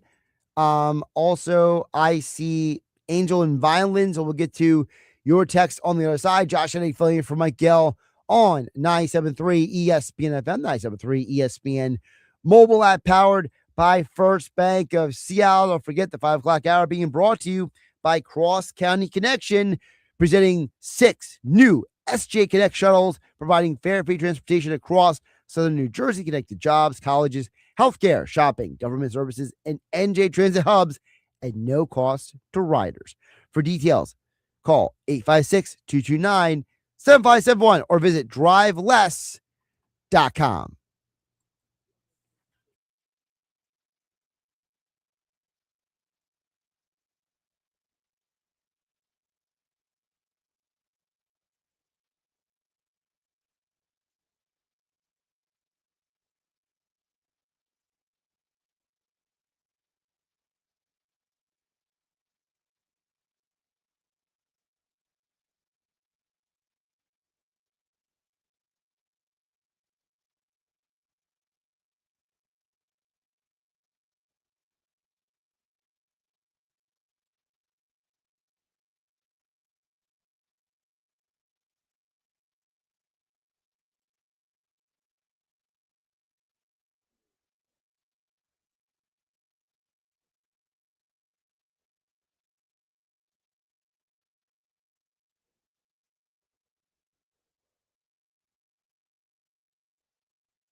Josh Hennig back here filling in for Mike Gill on 97.3 ESPN. Remember, you can watch the Sports Bash every day on the 97.3 ESPN YouTube channel. Like, subscribe, share. We're also streaming live on the X platform. Hey, don't forget the Sports Bash is back on the road for the next Phillies watch party this Wednesday. Yes, Mike Gill and the Sports Bash will be on the road at Yuri's in Wildwood. One of my favorite spots to go to is Yuri's in Wildwood, personally. Selfishly, I'm a Gimme County guy, so of course I would like to go to Yuri's. I'll be back here in the studio. But you can go to Yuri's and join Mike Gill and the Sports Bash. They broadcast for the Phillies Marlins 105 first pitch that day. So make sure you head down to Yuri's, hang out with Mike Gill on the Sports Bash. You're on the Sports Bash every day, 2 to 6 p.m. on 97.3 ESPN. And yes, Mike Gill will be back tomorrow. I can confirm that. Sources tell me. Very good sources, by the way. With some more messages as well. We've been getting some messages as well on the YouTube channel. I will kind of queue up some of those we didn't get to a little bit earlier. I do want to get to some more texts on the White Horse RV text board at 609-403-0973. Jeff from Ocean City on the YouTube channel says, we had a boxing event in Atlantic City on Saturday night. Add to the excitement of the weekend. Yep, it was a great night of boxing in Atlantic City. Got another message coming in saying, apparently taking 100 swings a day in the cage, but it still looks like he's totally out of sync daily. Well, that's what I was saying. That's why people keep bringing up the Jimmy Rollins analogy, how Charlie Manuel went to Jimmy Rollins and said, hey, don't swing the bat for a few days. And Jimmy was famously seen sitting next to the batting cage eating garlic fries, right? That was the famous or infamous story. But he came out of that weekend, not playing for 3 days, and he was on fire, basically. And so people are saying about Trey Turner, hey, stop swinging. Just put the bat down, take cleats off, just mental reset. Got some more messages coming in. You guys people who do agree with Nick Earnshaw. Jeff Moody says, I salute Nick Earnshaw. Angie chimes in, says, I totally agree with Jeff and Nick. When Barkley was on the Giants, I didn't root for him because he was awesome at Penn State. Let Brunson come play for the Sixers, and now I'd cheer my butt off for him. Listen, I totally understand where you guys are coming from, but I understand the other side too. And, again, I think it's less about rooting for a team than it is rooting for something cool to happen. And, I would just say that when it comes to Penn State, I don't think Penn State is as closely connected to South Jersey like Villanova is. Like Villanova basketball has a unique connection to the South Jersey, Philadelphia region. Penn State just happens to be the only good college football team near us. Like Rutgers has been good once in the last 25 years, right? Temple was good once in the last 25 years. Penn State for a long time was the regional football powerhouse. So, but people never looked at Penn State the way they have to that Villanova team 10 years ago. That's why it's a little different. But I appreciate Angie and Jeff watching on the YouTube stream at 973 ESPN. More text coming in on the White Horse RV text board at 609-403-0973. Marty in EHT says, Sixers and Flyers can claim they were ousted by the world champs. That's one of those narratives that I think certain people have zero interest in being a part of. Marty DHC, I'm totally with you. There is a narrative that can put out there and be like, hey, we lost to the champs. And you can totally say that. But I think the way the Knicks dispatched you, the way they kicked you to the curb, I think that's more embarrassing than anything else. The Flyers did play the Hurricanes tough, so I will give them that.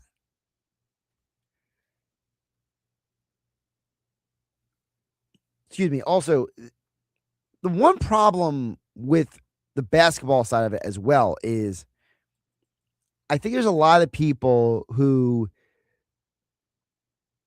and it's not for everybody, but there's a lot of people who are still angry that the Sixers could have had some of these guys. So there's a part of you that like you don't want to see them win for another team because you feel like they should have won with your team kind of vibe. So I think there's an element of that as well with this conversation. But Marty EHT is right. You know, if you want to look at it like a glass half full, be like, hey, the team that we lost to won a championship. That could have been us.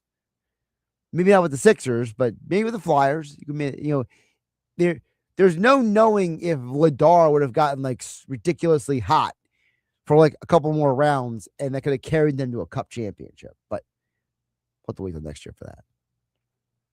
Angel and Violin chimes in at 609-403-0973. I have a question. He says, will the superstars around the NBA now want to come to the Knicks? Should the Knicks even consider that? Yes and no. I don't mean that to be facetious, Angel. I'm just saying the Knicks are a very weird team because the Knicks are the Knicks are an NBA championship team that was not built in the traditional way. Pretty much their entire team, almost their entire team was built off of trades and free agency. That almost never happens. When the Knicks tried to go the superstar route, Carmelo Anthony and Amari Stoudemire and all those guys, it blew up in their face. So to me, I think that it's less about the superstars want to go to the Knicks. Do the Knicks want them? Do the Knicks look at their team right now and be like, look, we got these studs in the starting lineup who all work together. They all sacrifice for each other. All we need to do is improve along the margins. We don't need a star player to come in here. So I think it's more about the Knicks saying to the star player, we don't need you, than it is about the star player saying, I want the Knicks. And frankly, I don't even know who even makes sense at this point. Like, you're not gonna disrupt all the chemistry in the Knicks to trade for Giannis. I don't see a scenario LeBron's gonna take a super discount to go to the Knicks to win a championship with those guys. So I don't even know where the superstar would come from to join the Knicks. Dan Evsekin chimes in at 609-403-0973. Dan Evsekin says, Team USA winning in the World Cup was awesome, and Gaethje was insane. I loved that on Sunday night. Yeah, I gotta say, as an MMA guy, as a fight combat sport guy, watching the UFC event last night was a very wild experience for me because I am a history major, so I'm very, very well aware of the history of that building and the White House and all the different events and festivities and all the someone should make a documentary about this. There is a documentary. Forgive me, I haven't seen it. But there's a long history of events that have happened at the White House.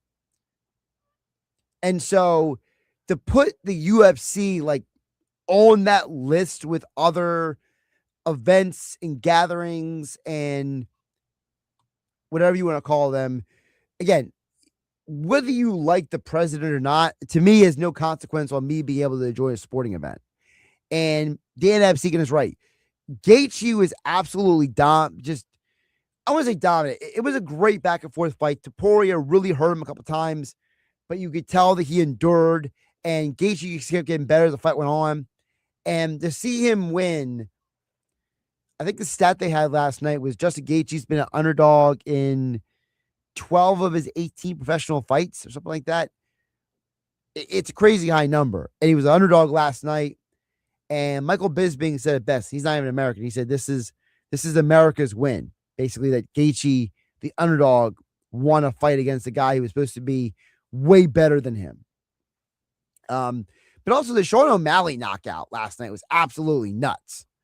And the fact that he knew before the ref did that he knocked the guy out, that he turns and salutes the crowd like after he already knocked the guy out. That was nuts too. And I mentioned Cyril Gahn earlier. Cyril Gahn, the Frenchman, finally gets his hands back on the belt.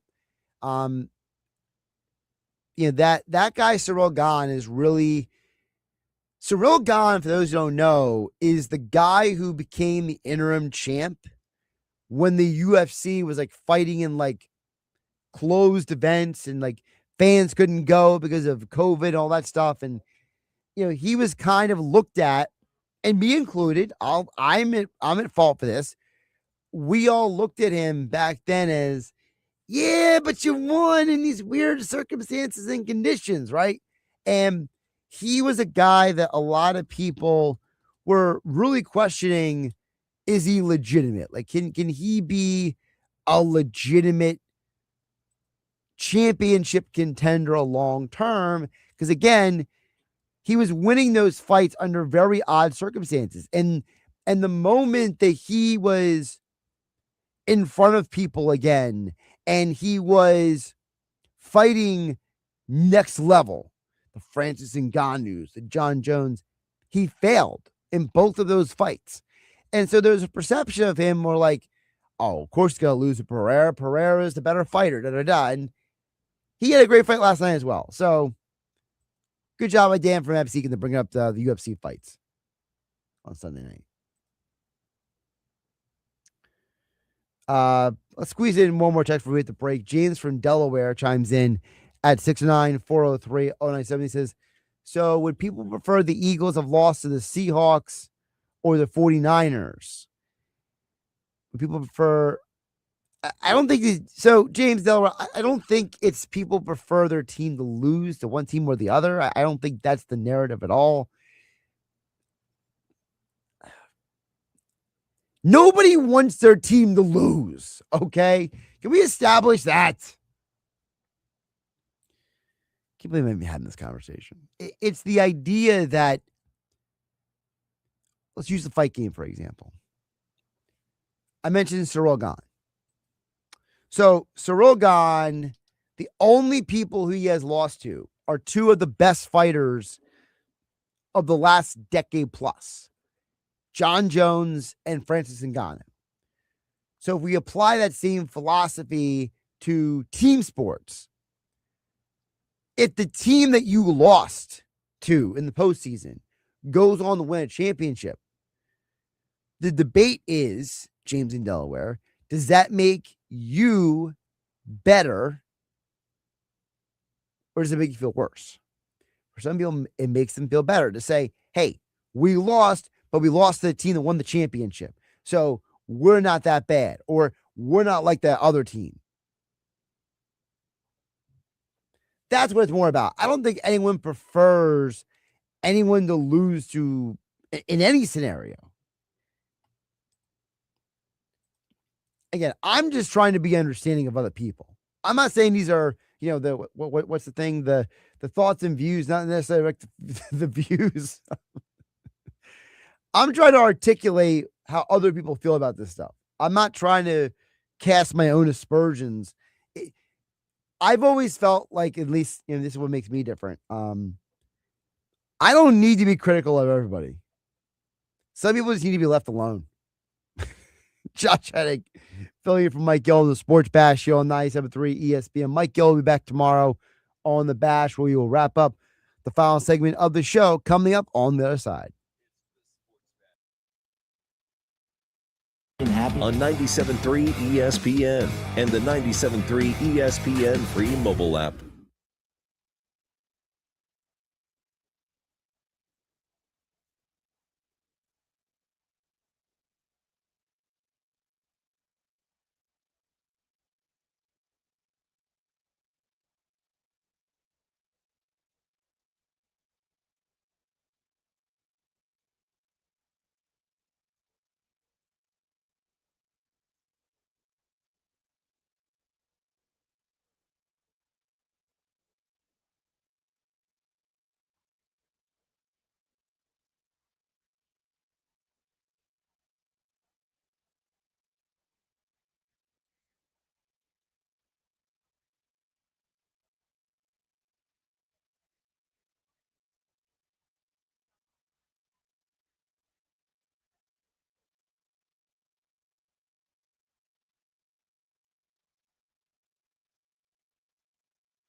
For over 135 years, First Bank of Sea Isle City has proudly served Cape May County with a commitment to maintaining a hometown feel. We provide secure, convenient deposit and loan products every day. We're more than just a bank. We're a trusted community partner, offering personalized banking solutions that make life easier for local families of all ages. First Bank of Sea Isle City. Look for our lighthouse in your neighborhood and discover what makes us different. Member FDIC, Equal Housing Lender.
Honey, did you invite the minions over? Well, you know how we talked about getting Wi-Fi from Xfinity? Yeah. I ordered it this morning, was online in minutes, then they showed up. So they just came over to use the Wi-Fi? They even brought their own devices and spellbook. You didn't give them the new Wi-Fi password, right? No. That's good. I gave them our old one. Because Xfinity lets us keep the same network name and password so devices connect instantly. What do they want Wi-Fi for anyways?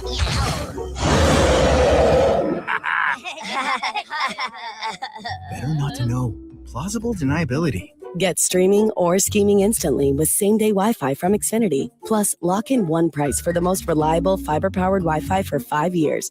Guaranteed.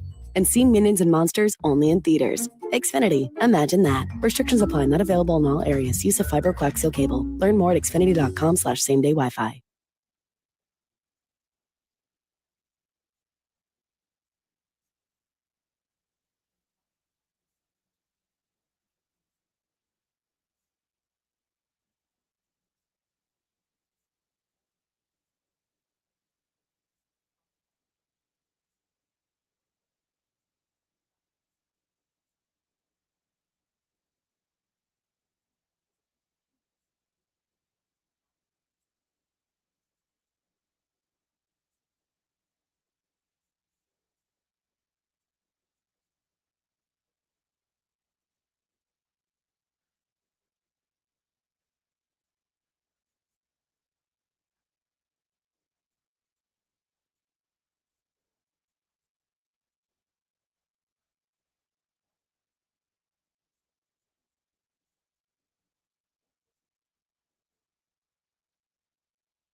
You're listening to the Sports Bash with Mike Gill. And if you're not down with that, we got 2 words for you. On 97.3 ESPN and the 97.3 ESPN free mobile app.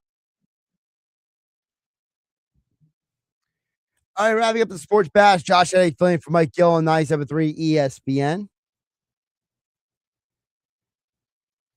You know, one thing I didn't get to much during the show before I get out of here is, and maybe we'll get into this later this week with Mike Gill on the Bash, but I think that one of the big ways from the Knicks winning a championship, I talked about a little bit on my show on Saturday with NBA insider Scoopy Robinson, is the Knicks winning a championship, I think, is going to force a lot of teams to make some decisions this offseason that maybe they weren't planning to. And I don't necessarily mean just like the Giannis acquisition. I'm talking about moves, like, for example, when you look at a situation like Boston went into this season kind of treating it like it would be a gap year because they unloaded so many contracts and were trying to kind of like reset their salary cap and their roster. So what does Boston do now? They lost in the first round. Do they try to change up things a little bit? Try to maybe be less 3 happy and maybe a little more fundamental? Look at a team like Portland. Portland just lost their interim head coach after they played well down the stretch of last season. Thiago Splitter just got hired in Chicago. Does that change what Portland does short and long term? Do they try to maybe move on from somebody? Look at some of the teams like Washington and Utah that tanked this past year, and they got a bunch of guys who are going to come off of injuries back for next year. Like Jaren Jackson in Utah, Anthony Davis in Washington. So I'm very curious to find out how what we saw teams are seeing with the Knicks in the NBA Finals and how they basically had to survive to beat the Spurs. Does that give people confidence? Josh Hennig signing off, filling in for Mike Gill. Mike will be back tomorrow here on the Sports Bash on 97.3 ESPN. Thanks, everybody, who texted in and listened today. Have a great night, everybody. Talk to you tomorrow.